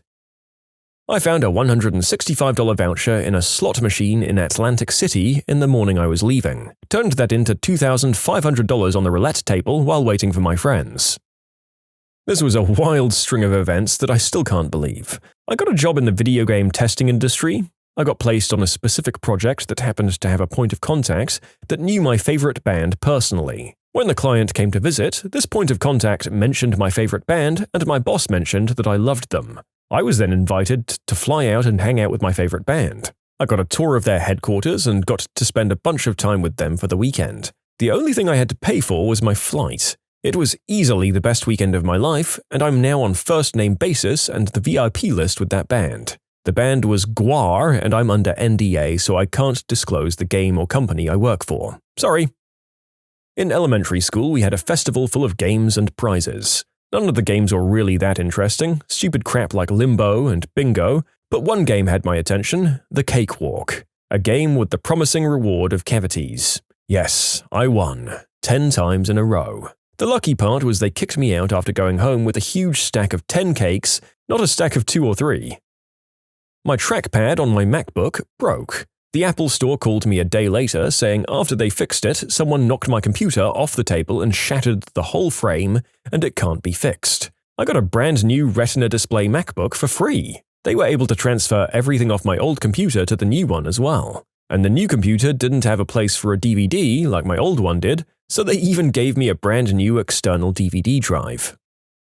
I applied for a job that was way out of my league, and the pay was more than twice what I was making at the time. It included pension, full benefits, and all the good stuff. I showed up quite early for the interview, had some time to kill, so I sat in the lobby reading some industry magazines. One article was about the top 10 threats to the industry, which I made a point of reading and soaking in as much as I could. Eventually, I got called into the interview, and everything was going okay for the most part. This industry and the role are both new to me, and I think it may have shown during the interview as a weak spot. But then I got asked, "What do you see as potential issues with our industry and business?" I was so excited I almost jumped out of my seat. I went off in great detail about everything I'd just learned. The interviewers were very impressed, and little did they know that had I been asked that exact same question just 30 minutes earlier, I would have had nearly nothing to say. I got the job. I'm still there, close to 10 years now, and doing well. Several promotions and I've made a name for myself and frequently get job offers from other companies looking for someone with my experience and skill set, both in demand and with low supply available. I'm very happy with what I have and don't plan on leaving anytime soon. 1 a.m. Taco Bell, ordered a Dorito taco and a Crunch Wrap. I ate both, but my body wanted more. I jokingly reached into the bag, telling my girlfriend there was always a fry at the bottom, and there was a frickin' cheesy gordita crunch in the bag. I checked the receipt and was only charged for the 2 things, so that was awesome. I used to work at Taco Bell. If I accidentally made an extra taco or something, I always just threw it in the bag. It's too much of a hassle to deal with it.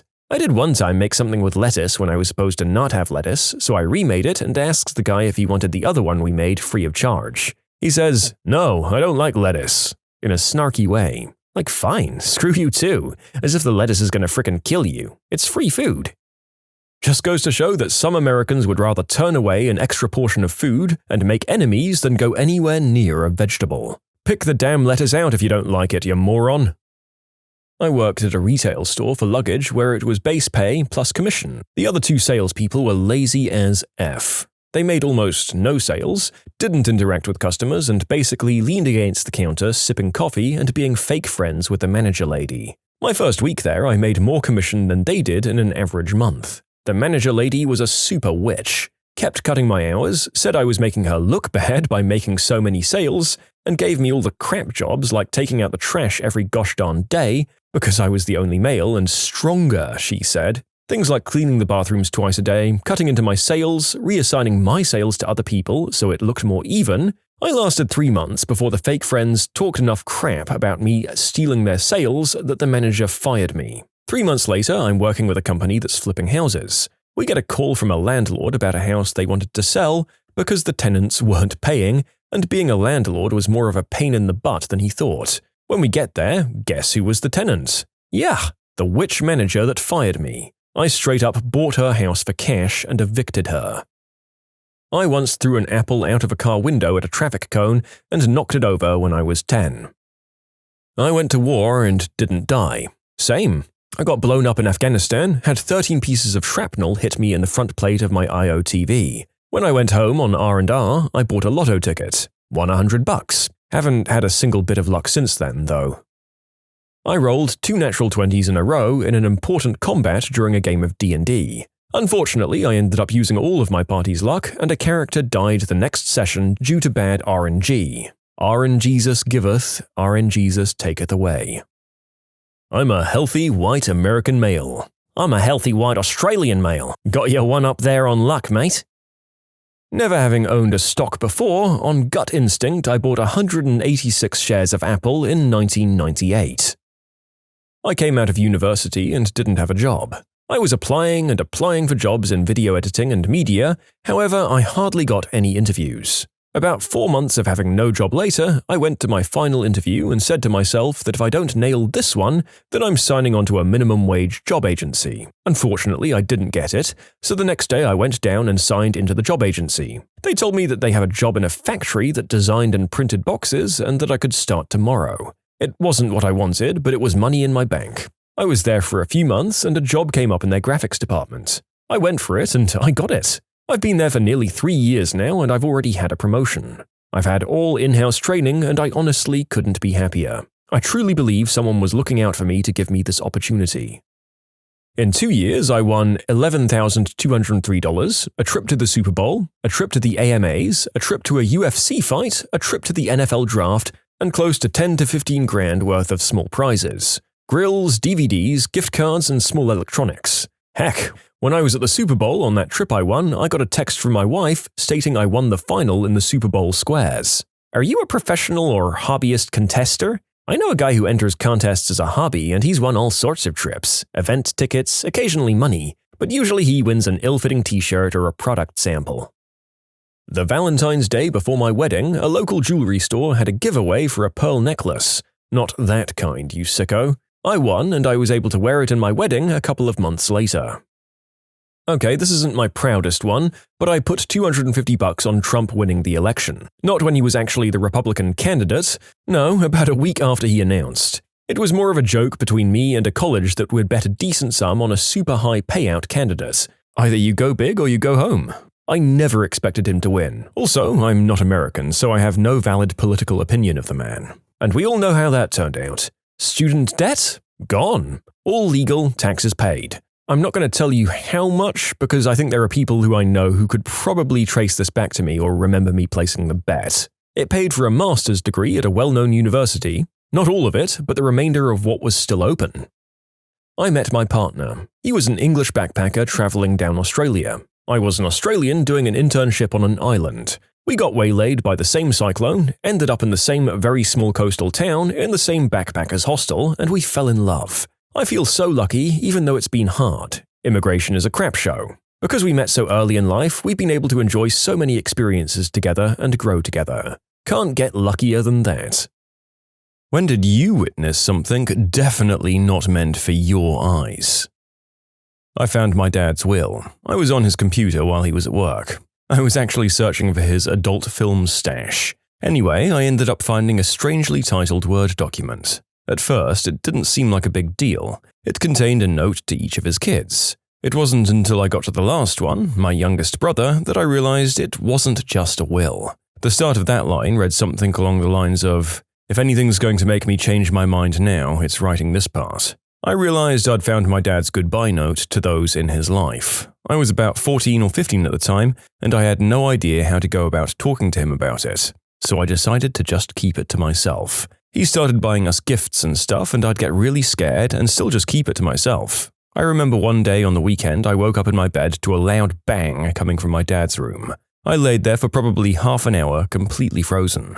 Once I worked up the strength, I went to his room and opened the door. He wasn't in the bedroom, and I was so confused until I saw that the bedroom window was open.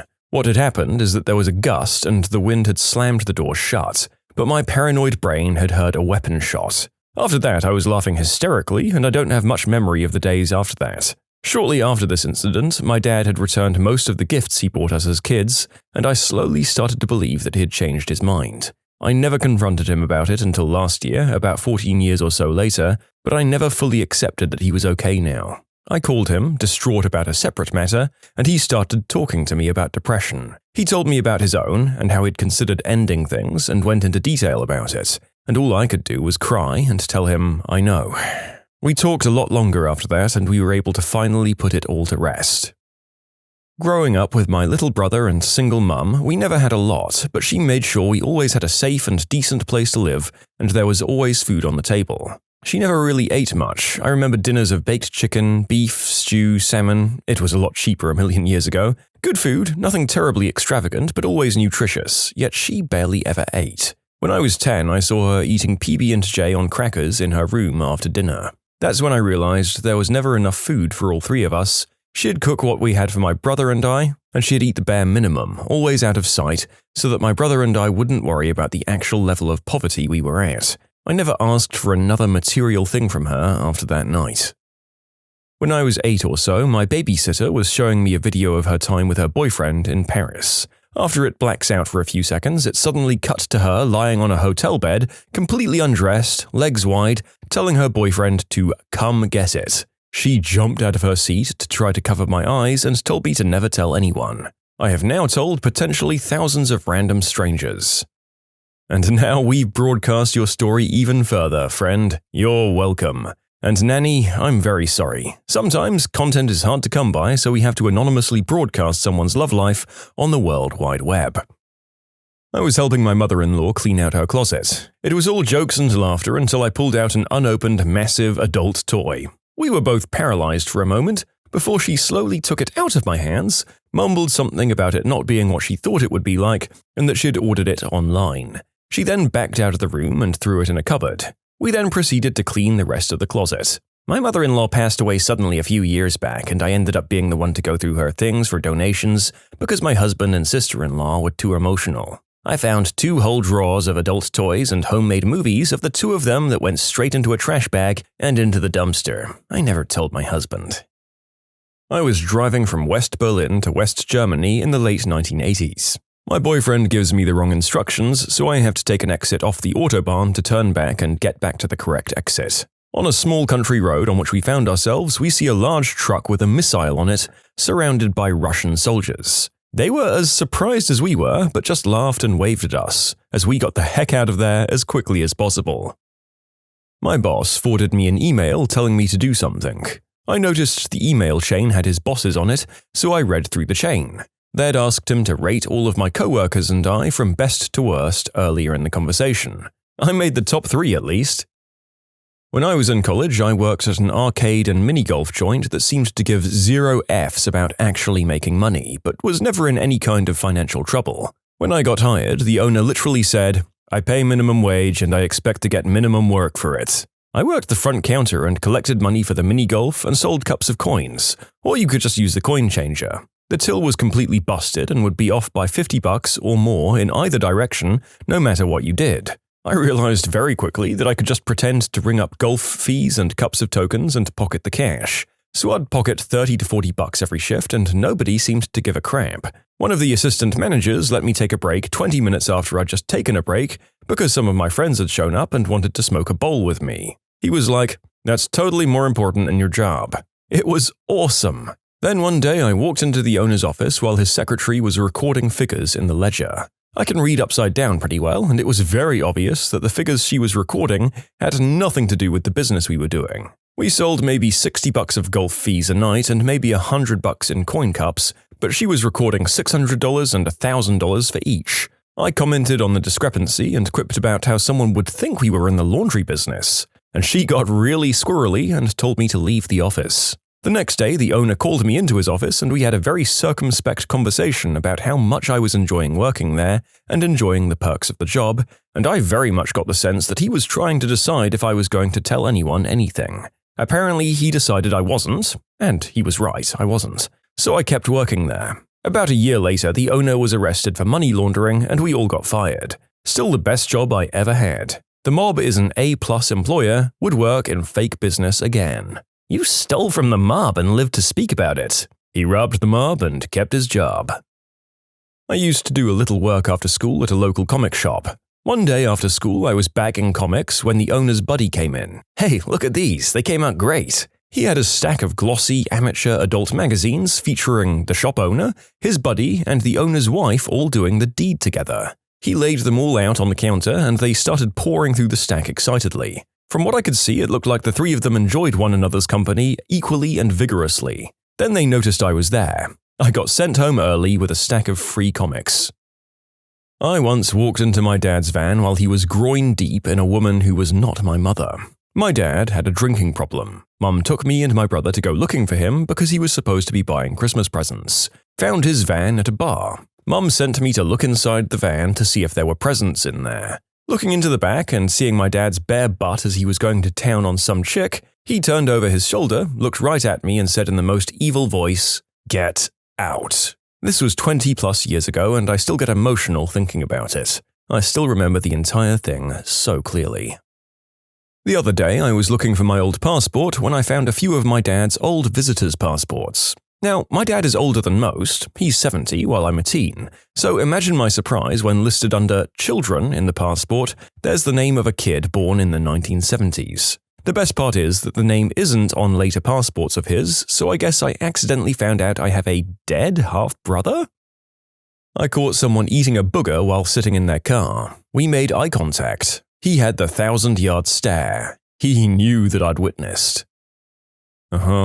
Something a coworker claimed to have seen several months before I started at the company. The big boss man comes back from a site visit and weekend at his cabin not too far from the site. He has somebody burn all the photos from his camera to a CD and makes a couple of copies. One copy was with my coworker and another guy looking at photos from site. Suddenly, the photos of the site trip end, and there were tasteful undressed photos of Big Boss Man's wife at their cabin on the disc. But wait, there's a twist. Another copy of the same set of photos was currently in the boardroom PC, where Big Boss Man was showing photos to the client. My coworker doesn't know what to do. She tells our lead administrative assistant, who confidently marches into the boardroom and ejects the disc, interrupting the meeting. Big Boss Man asks, "What are you doing?" And she simply says, "There's a problem with the disc," and leaves. Yes, she's amazing, and no, she never got into trouble.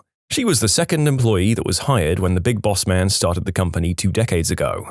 This event happened almost 9 years ago, and she's still an indispensable employee. My coworker, who unexpectedly saw his boss's wife's chest, never heard what happened after. Nobody talked about it, and everyone just carried on like it had never happened.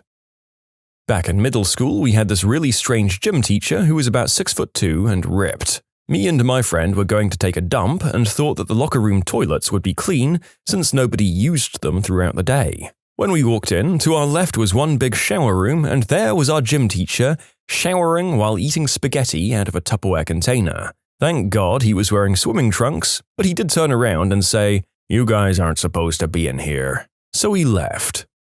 Somehow, this is weirder than if the teacher was actually a prevert and doing something illegal. Like, don't get me wrong, I don't think they deserve to be fired or shamed or anything, but it's just so very much weirder that they went to the trouble of putting on a bathing suit specifically to do this stuff. If you wanted the difference between weird or bad defined, this is it. When I was younger, my family went to look around a house we were considering buying. We went into the owner's daughter's room and there was a blow-up, doll on the floor. It was really funny, but we didn't end up buying the house. I was working the night shift, doing post-production on a well-known reality show. I walked into the men's room and found our lady boss bent over the sink, getting done from behind by one of the other night guys. They both looked up, we made eye contact in the mirror, and I closed the door without a word. I never brought it up, but she gave me the next night off, quote, "for all your hard work." You can submit your own stories to be featured here on the channel. The story submission link is in the description below. And if you want to listen to some vibey music in the background, check out easymode, also linked below, and subscribe. I went to a co-worker's house to help get the scanner to work, which hadn't worked since her daughter had tried to use it a few days earlier. I tried to load the software, which would hang while trying to connect to the scanner. A quick power cycle of the scanner and the software loaded up. The software defaulted to the Recent Scans screen. The most recent scan was the hoo-ha of my coworker, her daughter, or I suppose it could have been a page from a XXX magazine that just so happened to be exactly what you'd see if you were squatting over a scanner. My hotkey skills were so fast, so I might have Alt F4'd before she saw what I did, but once that software worked, I used a different program to perform a test scan. Easy, but uncomfortable way to earn $20. I saw a Homer Simpson keychain in my mum's desk drawer. I didn't say anything. 2 weeks later, it was in my Christmas stocking and she goes, "Wow, how did Santa know how much you like The Simpsons?" And that's how I figured out Santa must have been sleeping with my mum. My dad once handed me his tablet and suggested I look at an ebook or something while we were sitting around in a theater waiting for a play to start. I don't know if I misunderstood him or what, because when I brought up his Amazon Reader app, I saw the last book he had been reading was How to Deal with No Whoopee in Your Marriage, or something along those lines. Dad was very embarrassed, quickly took the tablet back, and we didn't speak of what had just transpired. Another time, Dad handed me his phone and asked me to look up something for him, while we were sitting around the living room at a family get-together. When I opened his browser app, the last page open was pornography. The video began autoplaying and I frantically tried to figure out how to close the tab, but all I really managed to do was look at the video for far longer than I wanted to. So I shoved the phone back at my dad and said, "You need to close the tab, I can't figure out how, I'm sorry." And we once again didn't speak of what had just transpired. There was also another couple of times where I went to use his computer and there was either a bunch of adult flicks open in his browser or some kind of porno in the CD tray. My dad is a bit absent-minded, you see. Okay, this was more heard than seen, but I was golfing with my mother's fiancé when he got a phone call. He had his cell volume turned up really high and I overheard a woman who wasn't my mother say some things, including the phrase F and suck in a seductive manner. I convinced myself that it wasn't my business or that I'd misunderstood and I dropped it.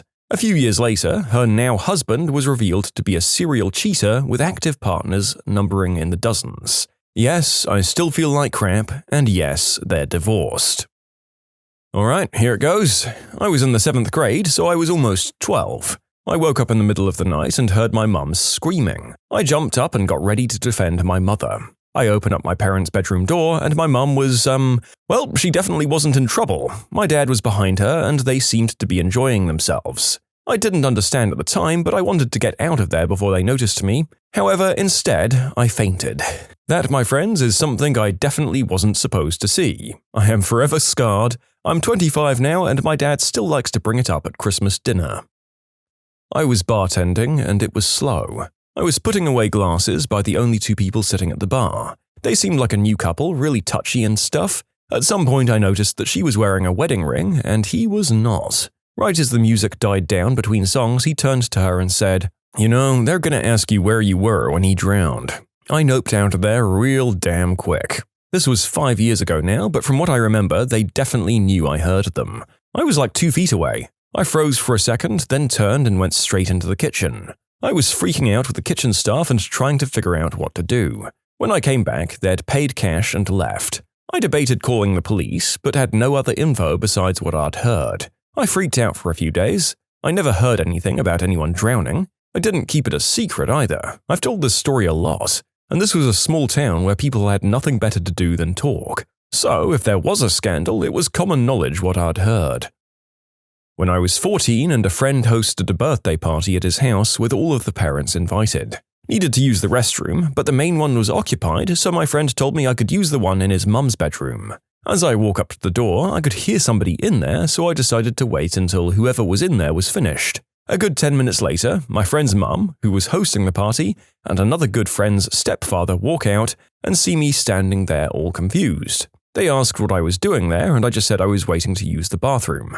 Surprisingly, they played it cool and just said I could use it now, and they walked off. I saw a couple doing the deed under a secluded waterfall in the woods on a hiking trip with my parents when I was 12. Majestic AF. Look, doing it in the outdoors is awesome, just don't forget the blanket. I saw an employee's check stub that he had dropped. He had been there for a month and was making what I made after my first year, and wasn't a very good worker. So that made me ask for a raise. I got it. I was playing at my friend's house once. His grandparents were staying in his room, and I forgot. I totally ran in on them getting ready to do the deed. It was awkward. You know what? Good for them. I hope that when I'm that age, my partner and I still like each other enough to need to have fun while staying somewhere else instead of waiting for our annual bump at a planned time later in the year. My parents' collection of marital aids. That was way more reality than my 10-year-old brain was prepared to handle. I found my mum's vibratory toy as a kid. She told me it was a neck massager. I still cringe every time I remember this memory. By the way, it was the worst neck massager ever. When I started a new job, somebody had left a bunch of HR files on the computer I was given. I opened one up, not sure what it was, and I got to see every employee's salary in the company, even the CEO's. The next day, it was gone. I guess my boss realized his mistake and logged into my system and deleted the files. It was a memorable experience. Our cat was a little late coming home one evening, which was unusual for him. I went looking for him, calling out his name, not massively loudly as it was late at night in a built-up area. As I walked around a corner to a car park, there he was. He looked like he was just having a bit of a chat with a fox. They looked relaxed, they were facing each other, sitting and chilling out. I called his name and he looked at me, seemed flustered, looked back at the fox, then me, almost as if saying, "He's not with me, I don't know him." I called him again and he chased the fox into the bushes before trotting over to me. I'm pretty sure I crossed an animal line. Similar story. Once I came home at night when everyone else was asleep. My cat was sitting on the chair on the porch and there were about 5 or 6 strange cats sitting on the porch or the steps, all facing him. I watched for a moment and they seemed totally relaxed, all sitting with neutral body language. They heard me and scattered in an instant, and my cat calmly asked to be let inside. He was fat, irritable, and did not give a single F. I from then on assumed he was some kind of cat mafioso. Happened in New Jersey, by the way. I worked at FedEx Express when I was getting my bachelor's degree. I was one of the first people there every morning since I was a handler, and I'd help unload our giant metal cans off a semi. Each can was stuffed full of packages. Well, I'd set up a scanner in order to scan damaged packages so our station wouldn't get charged for it since it was damaged before it arrived. One morning, my manager, who was an alcoholic and pillhead, had me scan these large bags going to the VA. Said it was in case anything was missing. These bags were closed with a Velcro strap around the top, so they weren't very secured. These giant bags were full of pills, and it never occurred to me that anything was wrong. Well, one morning I arrived a little earlier than normal, and I was setting stuff up when I heard a tearing sound. It was Velcro coming apart. I didn't think anything about it, and I kept working. After about 5 minutes, I heard a thud and looked up to see that manager come around the corner of the can and place a VA bag back onto the ground and walk away. He didn't notice I was there since I was in between 2 trucks in the warehouse.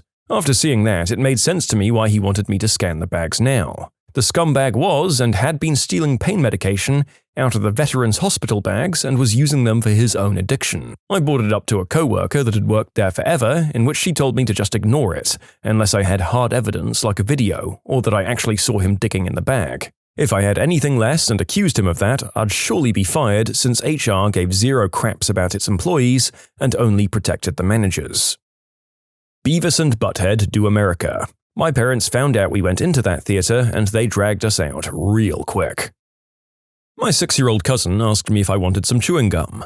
I said sure, if she has some. She then goes to her mother's purse and takes out 2 packages of, male protection and asks me, "What do you want, strawberries or banana?" The next thing I know, I'm shoving Durex packages in her mother's purse, saying, "We should firstly ask your mum before going through her things." So the kid doesn't stop there. She takes the purse, goes into the kitchen where the entire family was reunited and asks her mother, "Mom, can I have some gum?" Her mum says she doesn't have any. The frickin' girl takes these rubbers out of the purse and says, "Sure you do. I want the strawberry ones, please." Imagine her mother's embarrassment.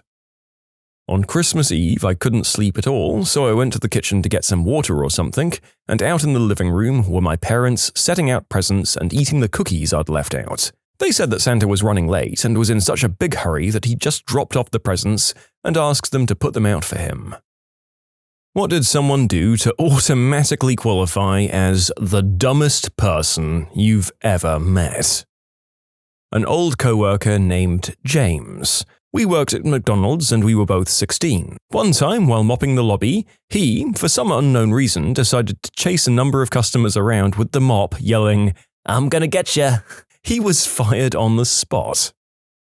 My brother and I were in the kitchen one day as teenagers. My brother was filling the sink to wash dishes. When the sink was nearly full, he went to turn the tap off, but it wouldn't budge, so the water kept flowing. I tried turning it too, but with no success. This is when the panic set in. The level of the water was rising fast, and we didn't want to flood the kitchen. He took big saucepans out of the press to fill with water to keep things from overflowing, while I was in a frantic scramble under the sink to try and find the mains to turn it off there. I couldn't find it. Now, really panicking, I took over the pot-filling duty and my brother went off to look for my dad as quick as he could. Dad came running in with my brother while we were shouting at him about looking for the mains. Dad just came over to the sink and pulled the plug out of the hole, letting all of the water down the drain. Haha.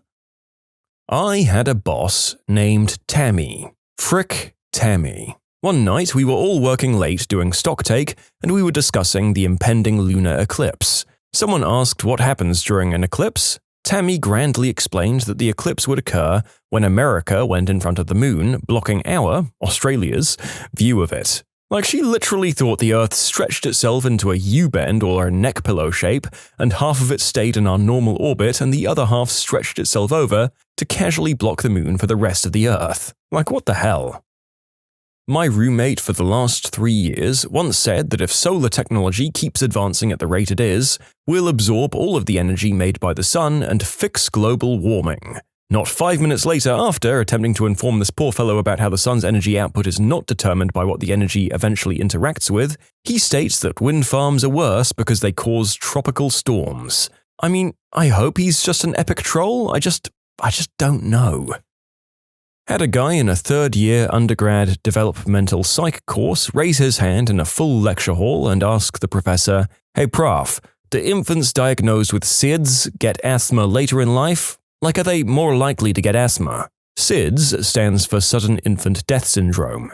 He just kept pursuing the question. The professor didn't understand how she could answer it. She thought there was some kind of logic in it that she wasn't seeing. Finally, some girl took the initiative to shout across the room, "No, they're not more likely to get asthma, they're dead. They've died suddenly and will thus not be at risk of developing asthma." Great day. He always sat in front of me and I'd see him writing just absolutely horrible poetry and song lyrics. Look, as mean-spirited of me as it is, I'm willing to bet that reading that man's poetry would be one of the funniest damn things you could get your hands on. Idiots who take themselves way too seriously and think they're really smart are always the best source of comedy gold, until they get elected president. I am half Korean going to high school in the Midwest during the 1992 LA riots. My typing teacher pulled me into the hallway and asked if I had an uncle or something that I can call into LA to make the riots stop. She said she knew that we're all close and we all have stores and whatnot, therefore I must have a connection there. I was like, "Lady, even if I did have an uncle I could call, do you think he's Batman or something?" Oh boy, my biggest argument with this person was over whether the correct phrase was egg yolk or egg oak. My high school classmate, whose name is Nick. We were in chemistry doing a lab practical, which required the use of a bulb pipette, a glass pipette with a removable bulb that you can squeeze. Nick didn't know how to use the pipette, so he put it to his mouth to suck up the sulfuric acid. It got about 3/4 of the way up before our teacher screamed, "Nick, stop that right now!" Why do the crossings beep? It's for blind people. But blind people can't drive. Back when I was in middle school, I was playing Guitar Hero with the neighbor, and he asks, "Hey man, why does the yellow button have a bump on it?" And for whatever reason, without missing a beat, I said, "Oh, it's so that blind people can play and they know where to put their fingers." We both accepted this as the obvious answer, and my brother was sitting on the couch watching, and he was like, "Are you two frickin' retarded? How would a blind person play this game? Think about it for a second." I felt pretty stupid after that. Oh, my cousin. All through public school, she was a snob who looked down on everyone. She was super stylish, but struggled academically. We graduated in 2014. We both went to colleges, not the same ones. She got a job at a bar and stayed out late drinking. Her boyfriend told her that she didn't need to complete college, so she just stopped showing up. Didn't drop, just stopped showing up. Completely flunked out. So here comes the mega stupidity. Our families live hours away from her college at the time. Her family wants her to move back home. My cousin's mum notices a pile of clothes in the corner. The mum said, "What is that, your laundry? Pack it up and we'll wash it when we get home later." The cousin, I kid you not, says, "You can wash those?" Turns out she had been throwing away clothes instead of washing them. She claimed she didn't know she could, yet she washed her undergarments and bras without a hitch. She's now at home with her family and has started doing more chores to show an increase in responsibility. She still tries to throw clothes away, citing that she didn't know they could be washed and reused. It makes me wonder what she thought all those years before college, before she left home. She wore the same outfits repeatedly. She had to have known they could be washed. When I was in the Navy, there was a cook on my ship. He once served rare chicken. I genuinely couldn't tell whether he was trying to cover up his limitless incompetence or if he genuinely believed that rare poultry is a thing. He was dumb enough to believe it. Another time, he was supposed to make sugar cookies, several hundred of them for the whole crew. He didn't bother to read the label on the container he opened, and apparently he didn't taste the batter at any point, and he actually made salt cookies. He used up all the remaining salt in the pantry, and we had unseasoned food for the remaining several weeks of the mission, during which time the captain assigned someone to be the cook's bodyguard. A girl my dad dated for a while. Even while dating her, my dad would say she was dumber than a bag of rocks. One day, she sat down to watch a movie with my dad. The movie was all about this guy and his twin brother. She sits and watches the whole thing, no interruptions. At the end, she turns and asks, "So, were there two of him?" Would explain why she always had the TV turned to a music channel. Apparently, she just couldn't follow normal TV or movies. There was a, troubled kid that I went to high school with. He struggled with school, but had friends. However, he was starting to do substances and go down a bad path. He decided to photocopy the front and back side of a $20 bill, cut it out of normal paper, and glue the two halves with Elmer's glue. What's even more sad is that to test his new theory, he went to the gas station, bought some gum, and it actually worked. So in his mind, it must have meant that it was a foolproof plan. So he tried to go and deposit the glued-up money at an actual bank. He was obviously found out and arrested. I don't know where he is now, but I'm assuming he's making similar life choices. I had a next-door neighbor who robbed a Howard Johnson's at the top of our street at weapon point, wearing a ski mask. He took the money, then took off the mask and was walking home, 2 blocks down the street from the bank, when the cops pulled him over and found the mask, weapon, and the money. He was wasted and asked them, "Would it help if I said I'm sorry?" Got a couple of years in Rikers Island. Came out, broke into a local apartment house, stole some money and jewelry, got stuck out in a fire escape when the ladder wouldn't go down, and he'd closed the window behind him. Got a couple more years. That's 2 stories, I guess. There's a few more, but you get the picture. He did leave me a box of cassettes when he went up one time, among them the Allman Brothers live at the Fillmore. I became a lifelong fan, so thank you, unnamed next-door failed robber. He was actually a pretty nice guy in person, and like a young Ray Liotta handsome, just dumb as a brick. I know a guy that smokes a lot of green herb and is fairly overweight. He had been trying to find work, but was having trouble finding a job since everything he was interested in was substance tested. He told my boyfriend that he had a plan that might help him pass a substance test. Since green herb supposedly gets stored in your fat cells, he proposed that he should just eat even more than he normally does so that he could gain weight. That way, the fat that he gained would replace the dank fat. Boom! Problem solved. Well, I don't think he was successful, but at least he was probably happy. There are worse lives than smoking green herb and eating junk food. It's not a great long-term lifestyle, though. She ashamedly told us, her co-workers, how she had dry-humped her boyfriend and thought she was pregnant. They were wearing clothes. She wasn't pregnant. She also thought that the Great Depression was in the 60s, along with the end of World War II. The 60s, folks. She's a nurse now. Don't know if it's the stupidest, but it's pretty damn stupid. We were on a drive through an animal park. We saw an animal. She asks, "What kind of meat would that one be?" And someone replies, "Oh, it'd probably taste similar to beef, I imagine." A few minutes later, we see a different animal. She asks, "And what about that one? Would it be like a fillet or a T-bone or something?" And that's when I realized this woman thinks that different cuts of meat come from different animals. Once at a restaurant in New Orleans, my friend ordered macaroni and cheese. At the table with about 15 other people, he says out loud, "How did macaroni and cheese become a thing?" To which I replied, "What do you mean?" He says, "I mean, it's so redundant, you know?" I say, "What? How is macaroni and cheese redundant?" And he says, "Well, think about it. You've got cheese and then you have pasta, which is made of cheese." He thought all pasta was made out of cheese. My freshman year roommate dropped a class because he wanted to play his PlayStation more. It put him below the minimum credit threshold for his scholarships and his parents owed $40,000. You can submit your own stories to be featured here on the channel. The story submission link is in the description below. And if you want to listen to some vibey music in the background, check out easymode, also linked below, and subscribe. My mother rolled down the car window to clean it, from inside the car, right after the car wash had started. I worked on a hay press for about a month. Most guys had a high school education. One particular guy was telling me about a girl he was talking to on Tinder or one of the many dating and chat apps. He said that she was in New York and he wanted to go visit her. I told him that's pretty cool, and New York will be quite the change from our little town. He then hesitated and asked me how close New York was. We were in Washington State. He had no idea New York was over 2,000 miles away.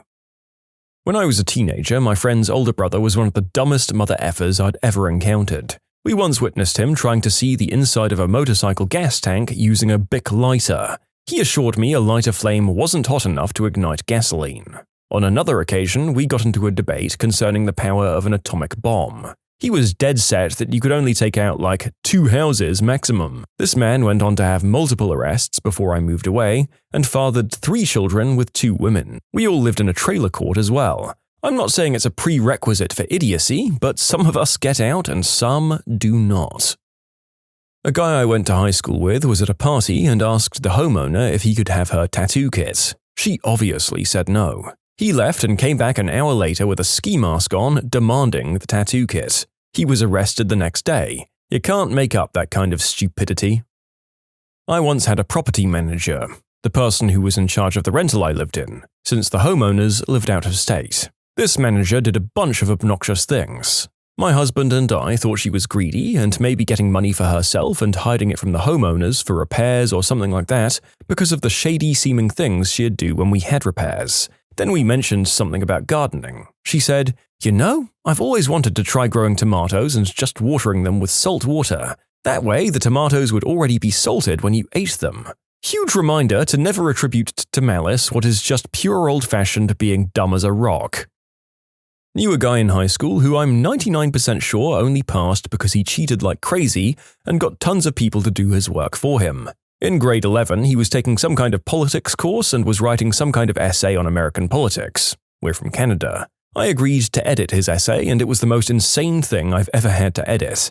There were multiple sentences that I couldn't understand until I asked him directly. He ended his essay with the phrase, "just like Jesus would have wanted." I don't think he was Christian, and he spelled Condoleezza Rice as Conga-Lisa Rice. My 24-year-old cousin. She legitimately thought that my sister being a vegetarian meant that she couldn't eat animal crackers. If your cousin were 4 instead of 24, this would be pretty charming. A guy I worked with named Buddy bought a huge Snap-on roll-away toolbox for over $3,000 on credit. 2 days later, he sold it to a coworker for $1.5 because he had some overdue bills and had to pay them. Needless to say, he never paid Snap-on for the toolbox. He was off into the winds after he was fired for starting his 4th fistfight at work. One of the guys I worked with told the Snap-on salesman where Buddy's new job was, and last I heard they were now garnishing his wages. The guy was a nutcase though. He had a very thin skin and the slightest thing would set him off. He'd go absolutely nuts when he was set off. He yelled at the security guard and threatened to have him fired because he didn't like his tone. He almost got fired 3 times for fighting, but he was able to win the department manager over until the 4th time. Oh, and one time he was told to put caution tape across a malfunctioning gate and he said, "I don't know how." This one lady at Atlanta's Beer, Bourbon, and Barbecue Festival who clearly didn't know where she was. I'm getting started on this rack of ribs, quietly minding my own business with a glass of beer, when from the group in front of me this lady comes up to me and tells me how she can't stand the smell of meat, roasted or smoked, and tells me to get away from there. This despite the fact that the event's name has barbecue in it and she had to pay $40 to get in. After she left, I had a good chuckle and facepalm with another lady at the table, but my god, I've never seen something more stupid in my life. My friend's father robbed a bank in a small town in Indiana where he lived. This was in the late 70s or early 80s. He spent 10 years in prison for the crime. The same day he was released from prison, he robbed the same bank again. He was caught and back to prison he went. He did not learn in those 10 years not to rob any banks or anything of that matter. My friend behaved like this is what every father does and didn't seem shocked over it. I mean, maybe he just couldn't do life outside at that point? The whole same day thing is what makes me think that at least. There is no way that anyone would think that robbing a bank without scoping it out first was a good idea. Or maybe he was betting on them, never thinking he'd be stupid enough to immediately do it again? I wonder if the same slightly older clerk got the deja vu fright of a lifetime. Guy stole a bike, cop stopped him and asked where he got it, and he said he stole it. I once called an Uber driver. When he arrived, he immediately asked me, "Are you going to X location?" I said, "No." He responded, "Great, because I'm not going to take you there." "Fine," I said. So the journey got underway, and I was curious as to what he would have done if I'd said yes, that I had wanted to go to that location. So I asked him, "Hey, what would you have done if I said that I did want to go to that place?" And he responded, "Look man, I'm not going to frickin' take you to that place, okay? I told you already." I was a bit befuddled, but I tried again. No, I don't want to go there. In fact, you already know where I want to go. It's on your destination map. I'm just curious, what if I did want to go there? Would you have refused me the trip? Would you have driven off? And he just said, "Look man, I can't change the trip now. And anyway, I told you I refuse to go there. You've got to understand that I'm busy." We spent nearly 15 minutes with variations of this back and forth. He was a fluent English speaker, by the way. By the end of it, I was 100% convinced that he couldn't understand the syntax of a hypothetical. He literally couldn't understand the question, if X situation, which is not the case, then what action would you take? I wasn't even mad, just astonished. How had he navigated through life thus far? What were his financial decisions like? I really wanted to follow him home and make a reality TV show about him or something. This guy in my aircraft technician class, I'll call him Jim. The module at the time was about electrical power. We were having a review one Friday before the exam started. Earlier that week, we had covered the batteries used on the aircraft, what types, and how they were constructed. Trainer turns to Jim and asks him about the different types, expecting him to say lead acid, lithium ion, and so on and so forth. Nope, Jim thinks for a moment and says AA, AAA, C. And when we got to the hangar for work experience, the same trainer had lost all faith in Jim. We were all assigned jobs in the morning. Me and another guy on wings, couple more on landing gear, all down through the group.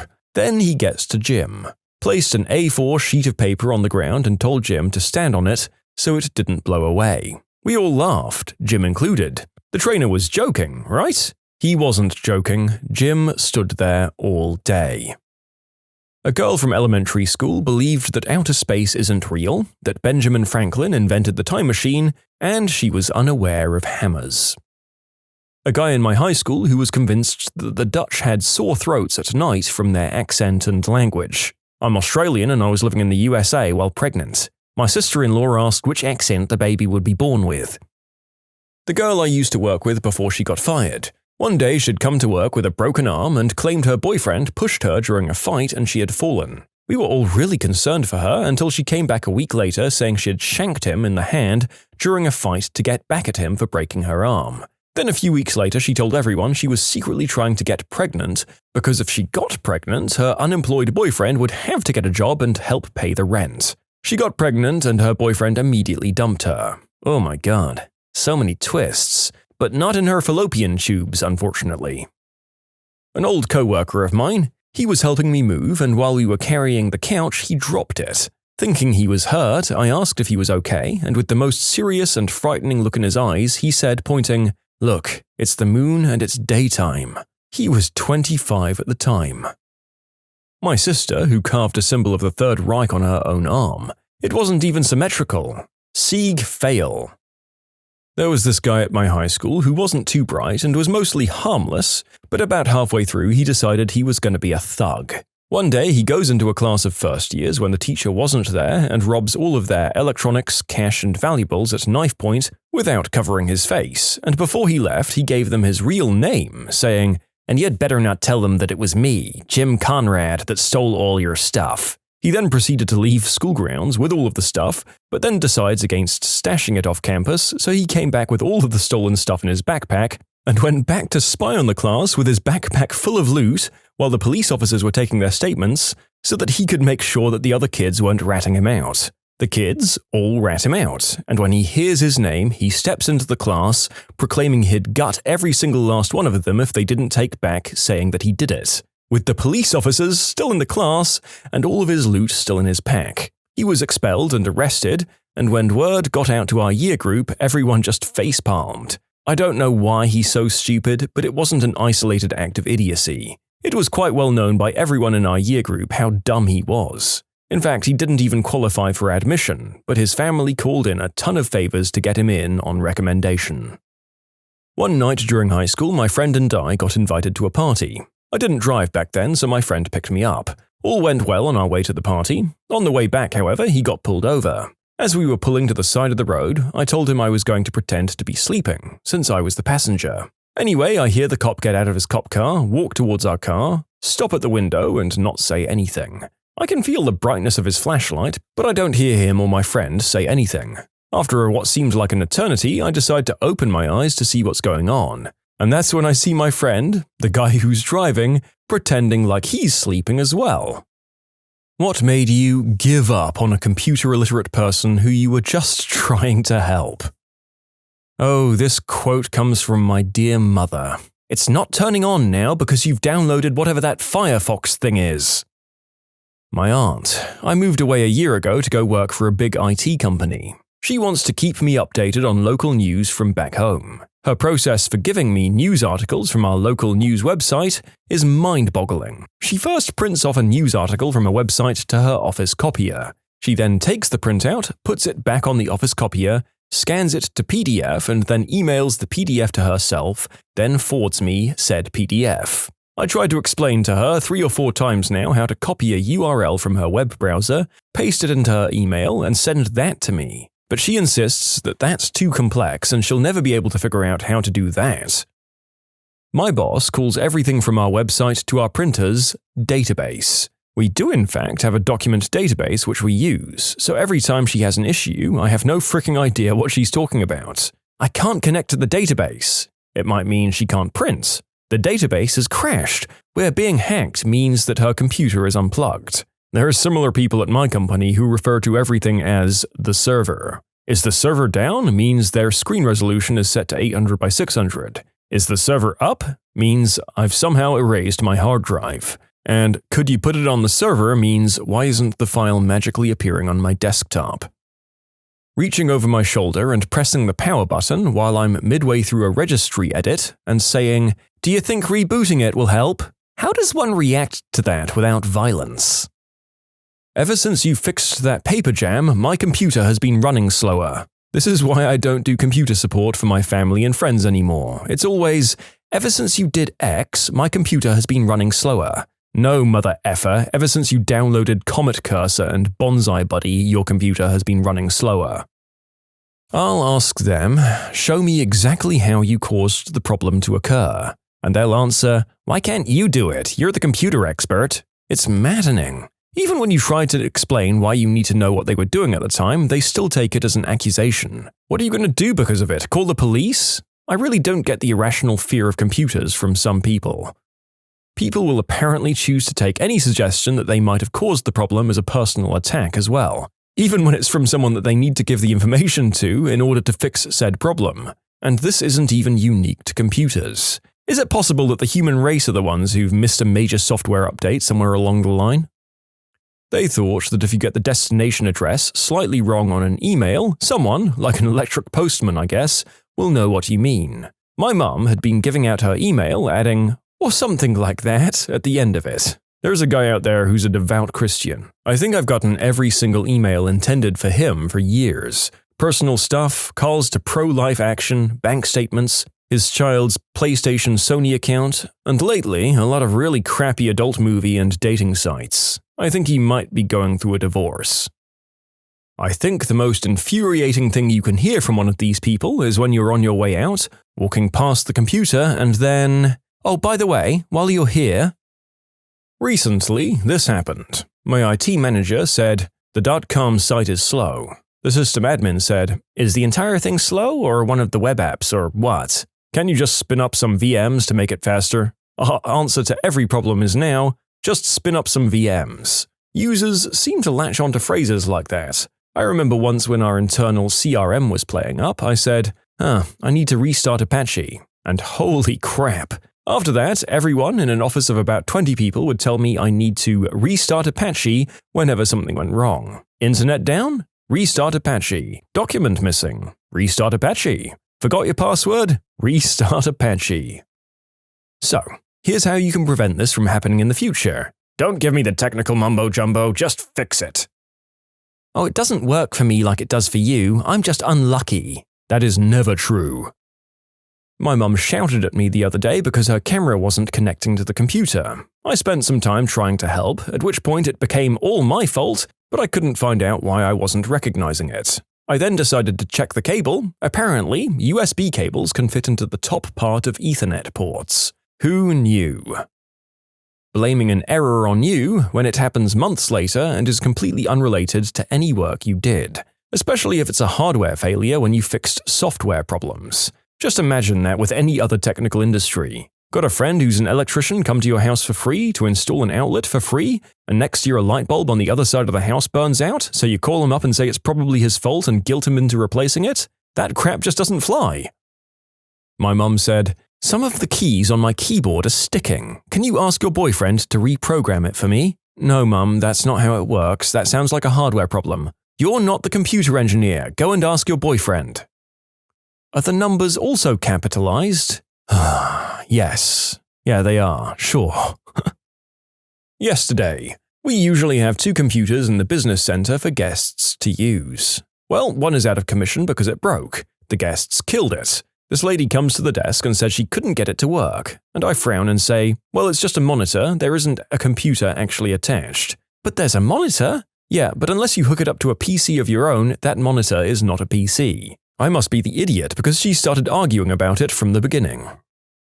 Not really a computer problem, but just as enraging. I used to do internal systems support for Circuit City. If it plugged in and wasn't merchandise, I fixed it. I got an emergency call one afternoon for a store 200 miles or 3.5 hours drive away. Their direct TV display was down and the district manager was insisting somebody come to fix it ASAP.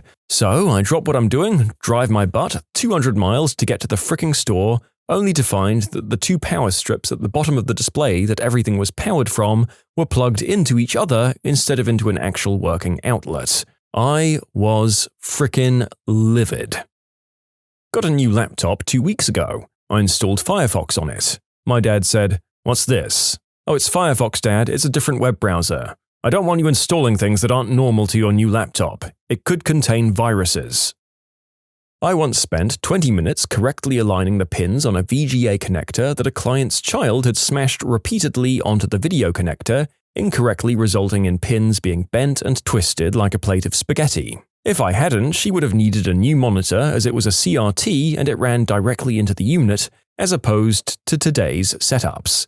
So after I do this and get her computer to a screen, she begins to complain to me about how I wasted 20 minutes of time intentionally to bill her more. I said, "Good day," like I was British royalty, and I moseyed on to my next call.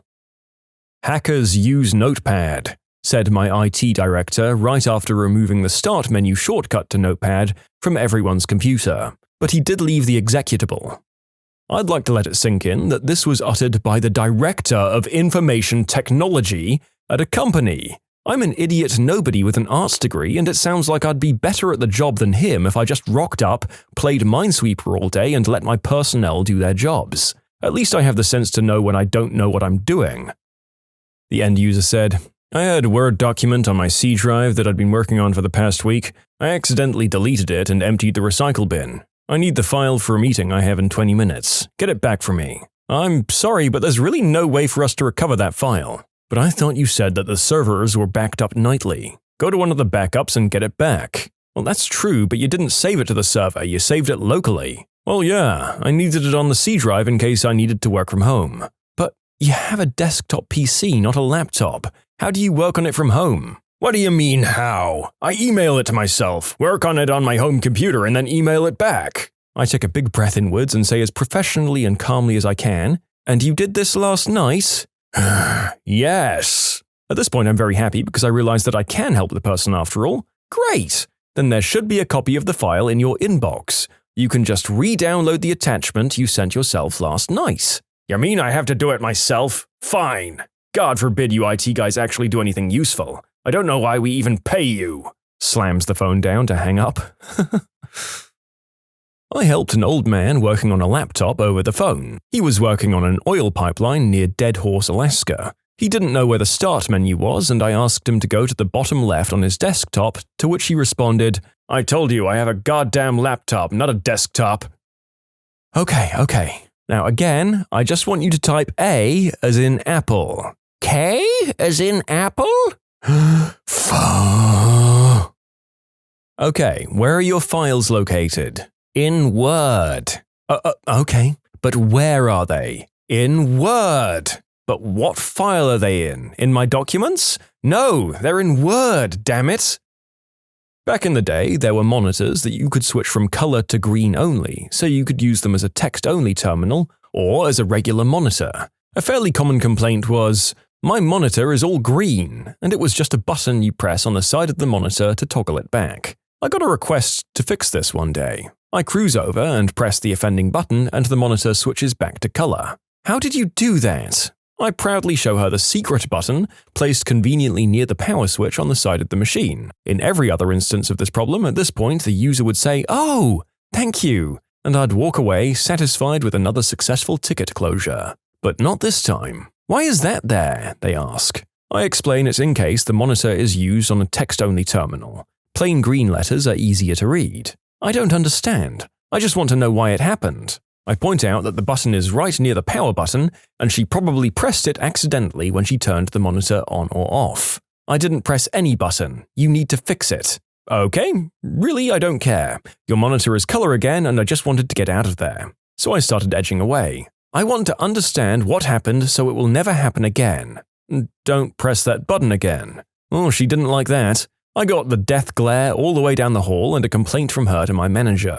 We both made fun of her behind her back for a very long time after that. Pro tip, it's okay for you if you do something that makes the computer act funny and you have to ask for help to fix it. You don't need to find a way to blame it on someone or something else, and we're not going to judge you for it unless you act like a butthead about it. Believe me, whatever stupid thing you've done, we've seen stupider. In short, don't press that effing button and act like it wasn't your fault. You can submit your own stories to be featured here on the channel. The story submission link is in the description below, and if you want to listen to some vibey music in the background, check out easymode, also linked below, and subscribe. My parents are bad in their own respective ways. I'm not sure which I prefer helping. My mum knows very little but will actually do exactly what I tell her to do, which is good but can take a while. Dad knows a little bit more, and as such thinks he knows way more than he really does. This leads to him not listening sometimes. He'll say, "I need to put some files on my thumb drive." "Okay, Dad, you remember how we did that last time?" "No." "Okay then, what files?" "Pictures." Okay, open your pictures folder, highlight the ones you want, and press Ctrl-C. Long pause ensues. Are you doing that, Dad? No, I'm in the control panel. Who the frick told you to go to the control panel? I thought it might help. And to clarify, because I keep getting this question, the shortcuts don't confuse him. He uses them in Word all the time, and he didn't hear control and think he should go to the control panel. He went there because he thought it might help. He'll ask me for help, then immediately disregard it and do his own thing that won't help at all. I hear, regardless of symptoms, I have a virus. Hey, I know you folks at Best Buy are always trying to confuse people like me. I don't want to hear any bullcrap. Just show me where the disks of internet are. Disks of… Ma'am, I don't understand. Do you already have a provider or… Cut the bullcrap. Just show me where I can get a disk of internet. In the aisle next to the car stereos, ma'am. Circa 2006. Now listen, it's not a problem with my computer, it's that the screen keeps turning blue. I was running a check disk on a PC for someone who was out on vacation. I stepped out for a few minutes to work on another nearby PC. I come back to the office and some lady was sitting in the chair trying to use the computer. I don't know who this lady was, but she told me there were a lot of words and stuff on the screen, so I turned the computer off. In the middle of a check disk. On a computer that wasn't hers. Look, people, I know, listen. Things that we don't understand can be scary and intimidating to some of us. But with that in mind, maybe when you see something alien from the great beyond in the email machines that these young people are always using, you shouldn't just run up to them and shove the metaphorical stake through the heart of the foreign entity. Just a thought. About 10 years ago, I briefly worked at a non-profit that used Dreamweaver for their massive website. I was hired to clean up and reorganize the site, which was slow and not well organized.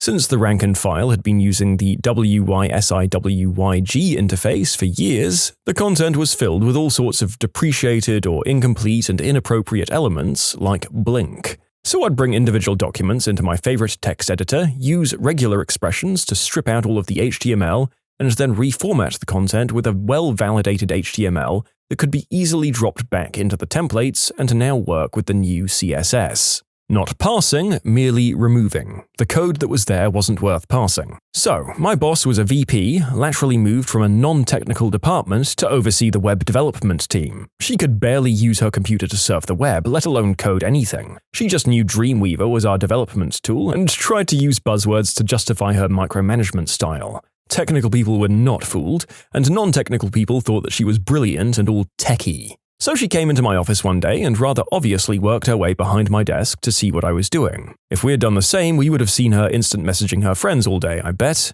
I ignored her since it was obvious she was checking up on the new girl. With the piles of content I'd plowed my way through, I had nothing to hide and a lot to be proud of.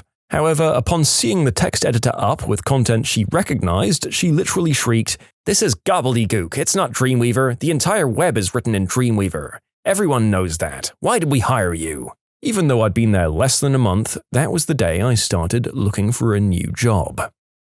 Every problem that ever arises on a person's computer is a result of whatever you previously did, regardless of time frame or action. You downloaded Firefox? Well, that's clearly what caused that catastrophic hard drive failure. My uncle used to call any mild tampering, such as removing one of the 200 search bars, breaking, as he was used to it like that. I say, turn the computer off by pressing and holding the power button. There was 20 seconds of silence on the other end of the line. Did it turn off yet? No, I can still hear it running. The guy was pressing and holding his LCD power button, not the one on the PC. Support is hard over the phone unless you're extremely specific, and then they just think you're being a jerk. So I've just stopped helping friends altogether because it feels like having the nebulous qualifier "good at computers" entitles any and all acquaintances to treat you like slave labor tech support. And that is bullcrap because you can't do that with any other skill set. If you've got a friend who's got some culinary talent, you never hear someone say something to them like, "Hey dude, I'm really craving a southwestern omelet with a spice honey glaze, and I was kinda hoping you could help me out." Huh? Google it. Google what? Oh, Google the recipe. Why would I try to seek out step-by-step instructions and try to solve my own problems? That sounds like it involves work and reading. Come on, do it for me. You're so good at cooking. I mean, I'm not going to compensate you in any way, but you're so good at cooking, it'll be fun. Granted, I'm going to eat the entire frickin' omelet, so there'll be no tangible benefit for you, but it'll still be fun. Well, no, of course it doesn't sound like fun to me. I'm not a frickin' idiot, but I bet it'd be fun for you. Oh, and also, couple of things. I'm gonna hover over your shoulder the entire time and complain about how long it's taking every 5 minutes or so. On top of that, you'll probably get a call 2 weeks later like, "Hey man, what's up? Oh, I'm fine. I just got done eating a deep fat fried pepper stuffed with bacon and sautéed in Tabasco. Anyway, for whatever reason, I feel like I'm gonna crap my pants any second, and I'm pretty sure it's because of that omelet you made me 2 weeks ago that gave me indigestion. You wanna come over and grill me a steak to make it up for me?"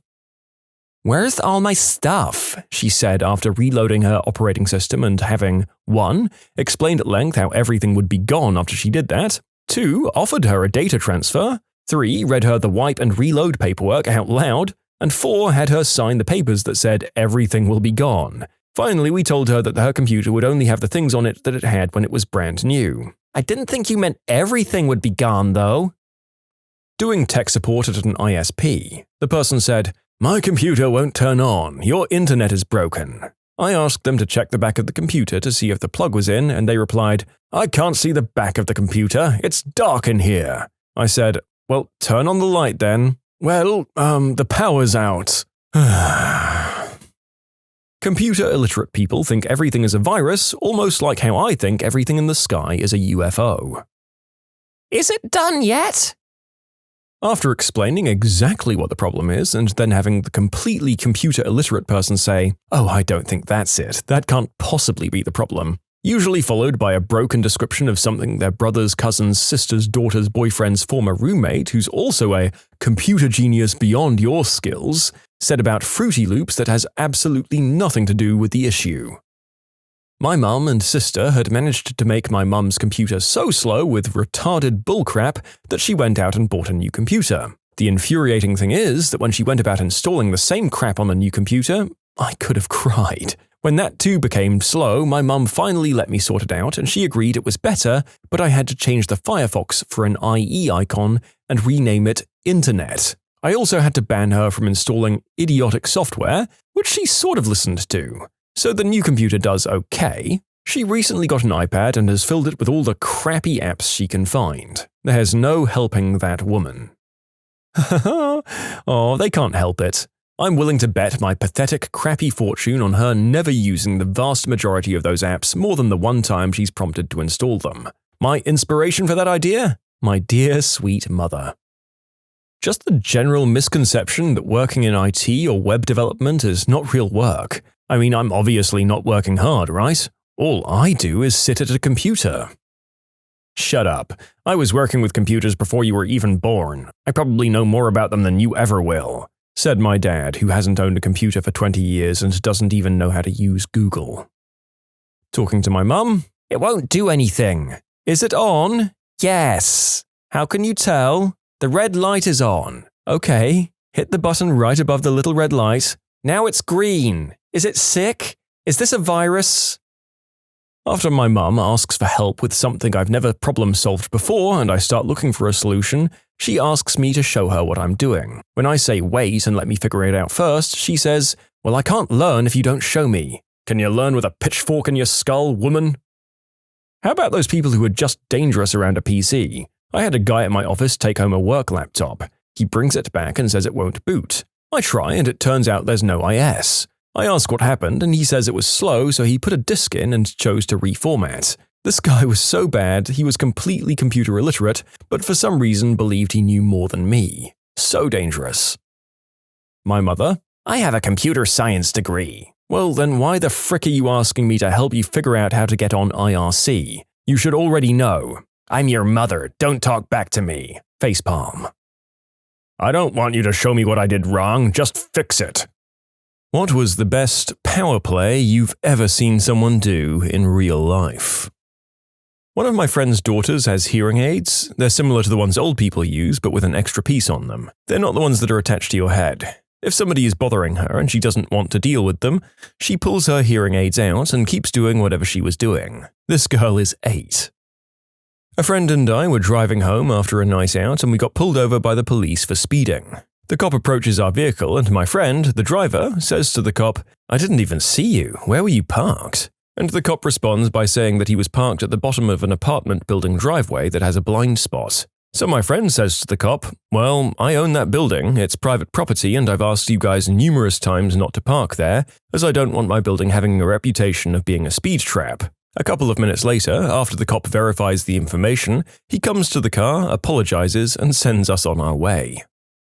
My first boyfriend and I were out at a restaurant in the middle of the week. It was nearly empty, but for some reason the hostess sat us across from the only other couple. We were 18 and the couple was about 30. The guy was talking at length about his boring job, and the lady was obviously not into it. He was talking so loud that me and my boyfriend couldn't even have our own conversation. The guy finally shut up and there was an extended silence. After a bit, my boyfriend looked up at me and said, "So, do you put out?" I busted out laughing and the woman at the other table hastily covered her grin. The dude scoffed and says, "Good one, buddy," and threw his napkin down like he lost an argument or something. I'm not a man, so I don't know what kind of power play that was, but I'll never forget it. Junior year of high school, AP physics class. It's the end of the year, AP tests are over, and we've got nothing left to do, so our teacher is leading a game of scientist hangman. The puzzle on the board is first letter with 6 words, third letter N, second word 9 letters, third and fourth letters RN. The classroom door was open. There was a senior walking down the hallway past the classroom. He takes one glance at the puzzle and yells, "Daniel Bernoulli," without breaking a stride. That young man's life peaked at that moment. He basked in the fleeting reverence of the younger children in that room and thought about the bright future that awaited a man of his quick wit and comprehensive memory of specific scientists. But it was all downhill from there. How do I know? Because that boy was me. I'm kidding, I've never even been that cool. Worked at a major office retail store for a while in the tech section. Everyone was paid just above minimum wage except for the department leads who made $10 an hour. So I took on a lot of his usual duties. Coming up was Black Friday and nobody was allowed to take it off. Company policy, no ifs, ands or buts, all hands on deck. Well, I asked off anyway, hoping maybe they'd let me. My girlfriend's uncle was always gone on deployment, and this was one of the few years he'd been home for Thanksgiving, and I really wanted to finally meet him. They told me no. So I go back to the tech section and keep filling in as if I was the tech lead. Then I approach the store manager, asking if I can have that position as well as the raise that accompanies it. He sat me down and explained how they weren't sure yet, and if I could really work hard for the next 6 months, then they'd reevaluate and see if I was a fit for the position then. The other department managers all figured I'd be given the job, and they were all surprised when it hadn't happened. I smiled and said, "Thank you for your time," walked straight to the work computer we used and typed this exact message. "Dear store manager's name, this is an official 9-day notice as my last working day here will be the day before Thanksgiving. IK Izzy." I walked right back into his office after printing it out and handed it to him. He reads it, looks up at me and asks if I can stay for Black Friday. I told him he couldn't pay me enough. This kid from my class in high school was too late for physics class. When he entered the class, the teacher said, "When you're too late, you know you're not supposed to enter that door, Jacob." So this happened on a summer day and the fire exit door was open. After 10 minutes, we hear this walking sound on the metal steps of the emergency stairs outside. We had a class in room 403, the 4th floor. After a while, we all see Jacob entering the room from the fire exit like nothing had happened and sit down. Dropped my son at preschool early with breakfast. Only other kid there was a girl eating her breakfast at one end of the table. She bats her eyes and says, "You can sit by me." He says, "I like this spot over here," at the other end of the table, and she got up and moved. I worked at a grocery store with a friend of mine and he wanted a long weekend because he had friends coming into town, so I took over his days for him. Everything was fine, I was still under 40 hours and the days were covered. Although for some reason the store manager was upset about this and was lecturing us about switching days. My friend looked at him in the middle of his rant and said, "Bob, your beard looks great today." We're both straight dudes. He immediately started cracking up and walked away. That was the end of that, and there were no talks about switching days after that. When I got fired at my old job, I didn't know they were going to fire me then, they pulled me into a conference room. There were 3 people and me, and the 3 were sitting around the table. One said to me, "Have a seat," and I said, "No," and stood while they all talked up at me. I'm glad I went out that way because apparently I was the talk of the company for a few days until the next person quit. It was a real crappy company for sure. Had a friend walk up to a girl at a party and say, "You are the hottest girl here and I'm the best looking guy. We belong together." He took her home and they're married now. She was the hottest girl there. It's highly debatable on him. Was at a Mexican restaurant on Cinco de Mayo. The place was absolutely packed, and yet somehow there were only like 2 or maybe 3 waiters on staff. We'd been there like 40 minutes and we had our drinks, but still hadn't gotten to order food. This guy at the next table stands up, starts taking people's orders and delivering them to the kitchen. The other waiters seemed like they really appreciated it because people were starting to get annoyed up until that point. He didn't take my table's order, but he took one nearby and he sounded pretty fun. A friend ran into him a few months ago and said he's a really cool guy. That restaurant made the power play there. They made their service so bad that they managed to get a free server. My boyfriend's 5-year-old niece was sitting in my lap. Her 7-year-old brother wanted to sit on my lap, so she tooted on me and was like, "Well, I guess you'll have to sit in my fart cloud now."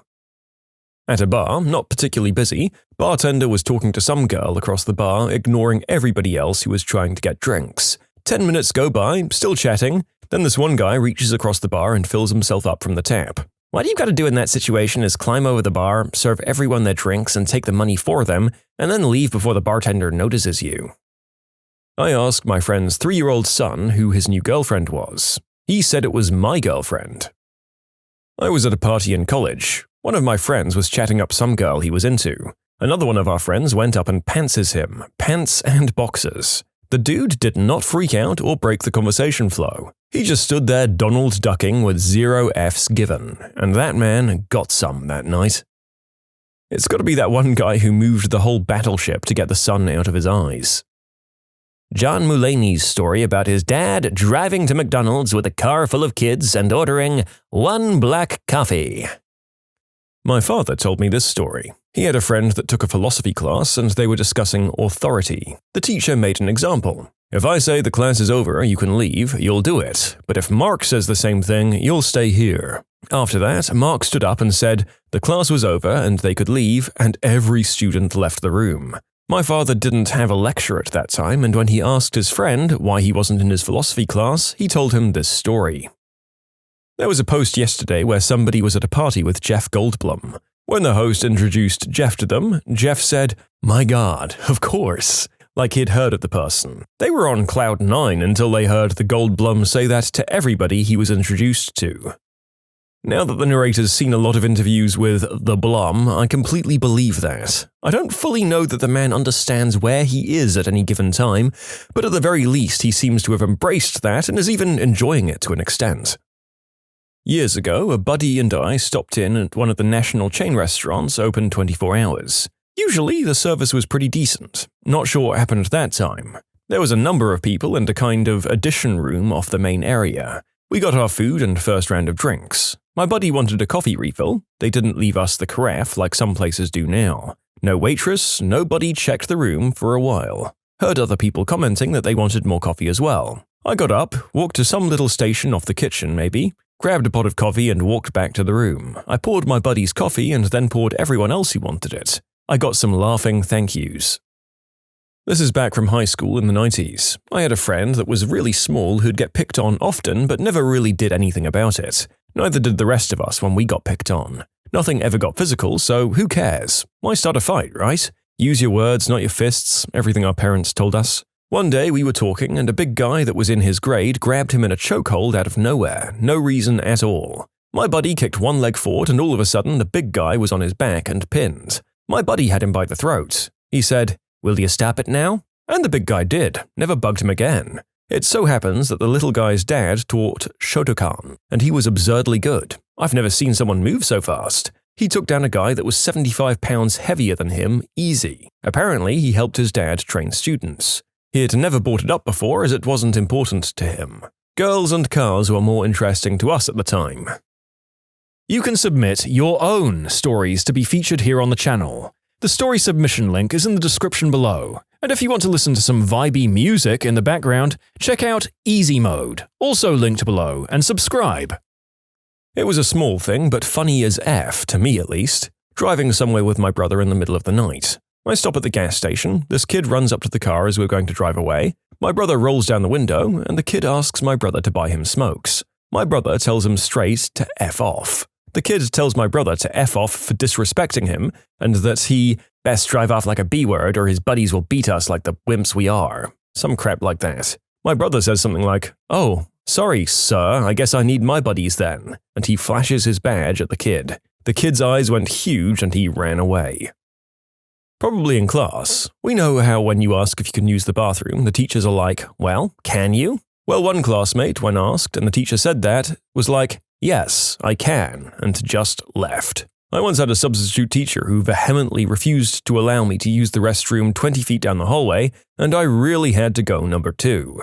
After 15 minutes of turtlenecking, I straight up raised my hand and loudly exclaimed, "If you don't let me go to the bathroom, I promise you I am going to crap on the fricking floor." The sub let me go to the bathroom, and the embarrassment of having to say that in front of my classmates was definitely worth it. So, I'm in the US Army, and it's really easy to get kicked out of the Army these days. Recently, an investigation got started on some of the guys I work with. They were accused of doing and selling substances, but there was no evidence to support that. No substances, no positive urinalysis, no paraphernalia, nothing. However, due to an attempted power move by the chain of command, these guys were all going to get kicked out. Well, obviously, they all lawyered up and started defending themselves. This whole process took so long that a couple of these guys were set to get out of the Army anyway. So the chain of command extended them so they could continue to chapter them. That's when stuff started popping off. Soldier 1 finds a regulation that says you can't extend a soldier with the express intention of chaptering them. He prints it out and drops it on the commander's desk and starts spazzing out. This is the same commander that extended him so he couldn't leave the Army and forced his pregnant wife to drive a U-Haul full of stuff across the country to his home of record. This regulation goes all the way up to the brigade commander and is still under review. He's going to win though. Soldiers 2 and 3 wrote to their congressman. Soldier 3 went so far as to put in a complaint to the Inspector General, which is a huge problem for the chain of command. Soldier 3, who was the first to be accused and thus started the whole thing, went to trial to defend himself and his lawyer absolutely demolished the accuser in court. Today, Soldier 3's charges were dropped, which is essentially paving the way for both Soldier 1 and Soldier 2 to completely get off the hook as well. That's a power move right there. When getting a ride with friends, inform the person driving that the child lock on their door is on. They'll get out and open the door for you, and when you get out, don't acknowledge them or shut the door. To anyone watching, it'll look like they're your chauffeur. Just what I want to look like, someone being chauffeured around in a 2013 Nissan Altima with a cracked rear bumper. When my sister and I were little, like 7 and 9, my sister saved her allowance money to buy that Shaggy CD with the popular hit Wasn't Me on it. We were in the car and my sister put the CD in, and my mum listens to about 50 seconds of the song, ejects the CD and swiftly tossed it out the window of the moving car without saying one word. Guys, my mum had been on a long road trip with 2 really annoying kids in an era long before iPads. She was at the end of her rope. She's not that much of a jerk. This was back when one of the new Call of Duties was dropping on a Friday and my friend was a massive fan. So Thursday, his boss came in and told him he has 2.5 weeks of vacation time that he needs to use. My buddy jumped at the opportunity to take Friday off so he could stay up all night and game. His manager said, "You can't request vacation days without 72 hours notice." My friend immediately responded with, "I either take tomorrow off or I take the rest of the month off in 72 hours. So he played COD all day on Friday.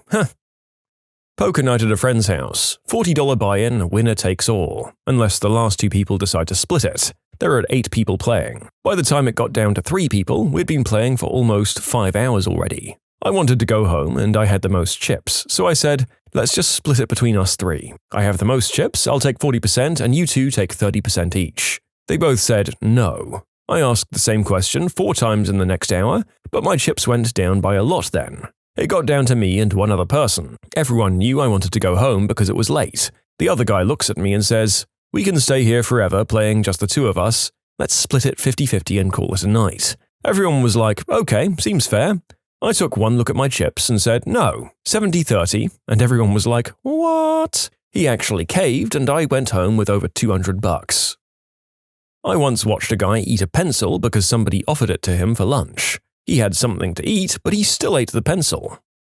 Listen, are we all going to pretend like this wouldn't have been even more memorable if he was just being offered a pen in the classroom as a writing aid? Although I guess that wouldn't classify quite as much as a power move and just a crazy person.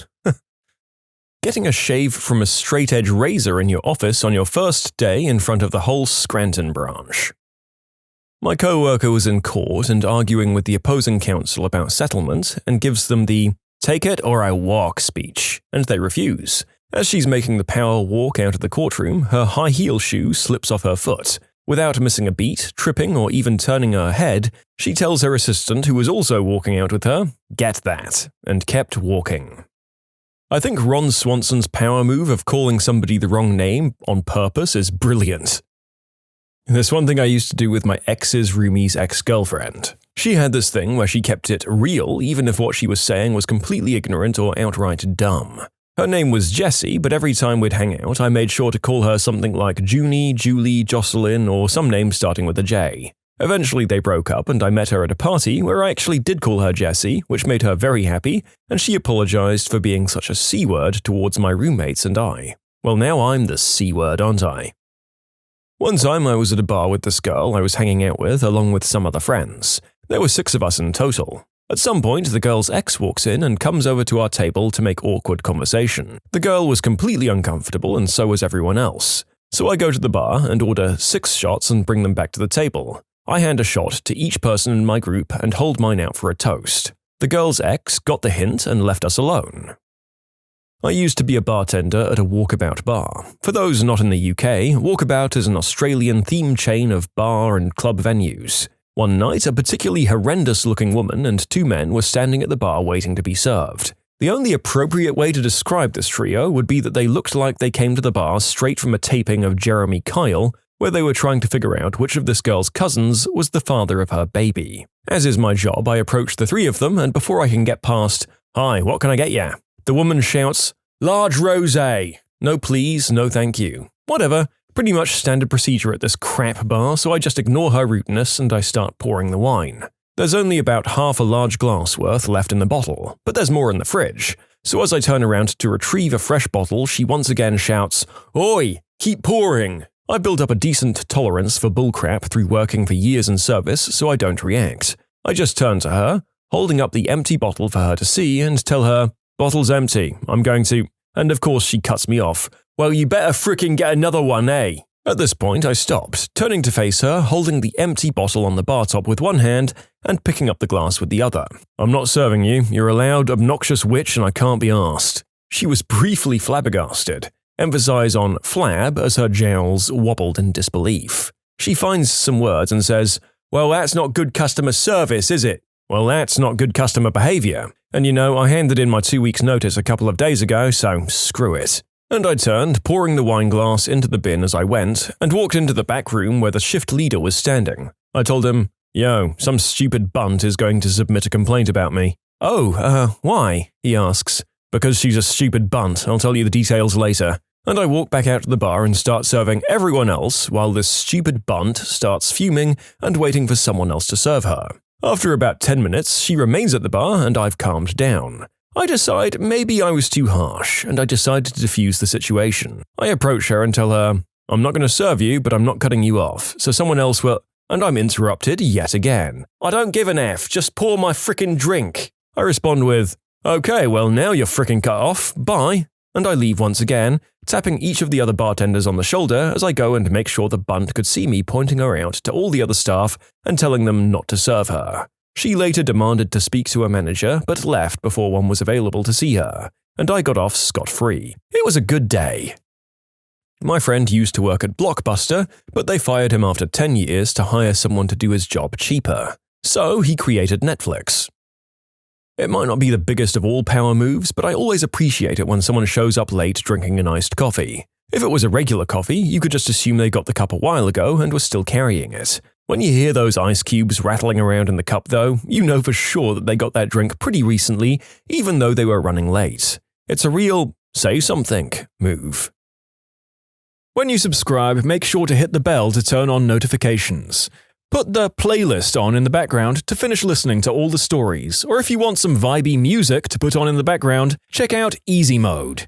If you like Am I the Genius, give Am I the Jerk a shot. Everything linked in the description.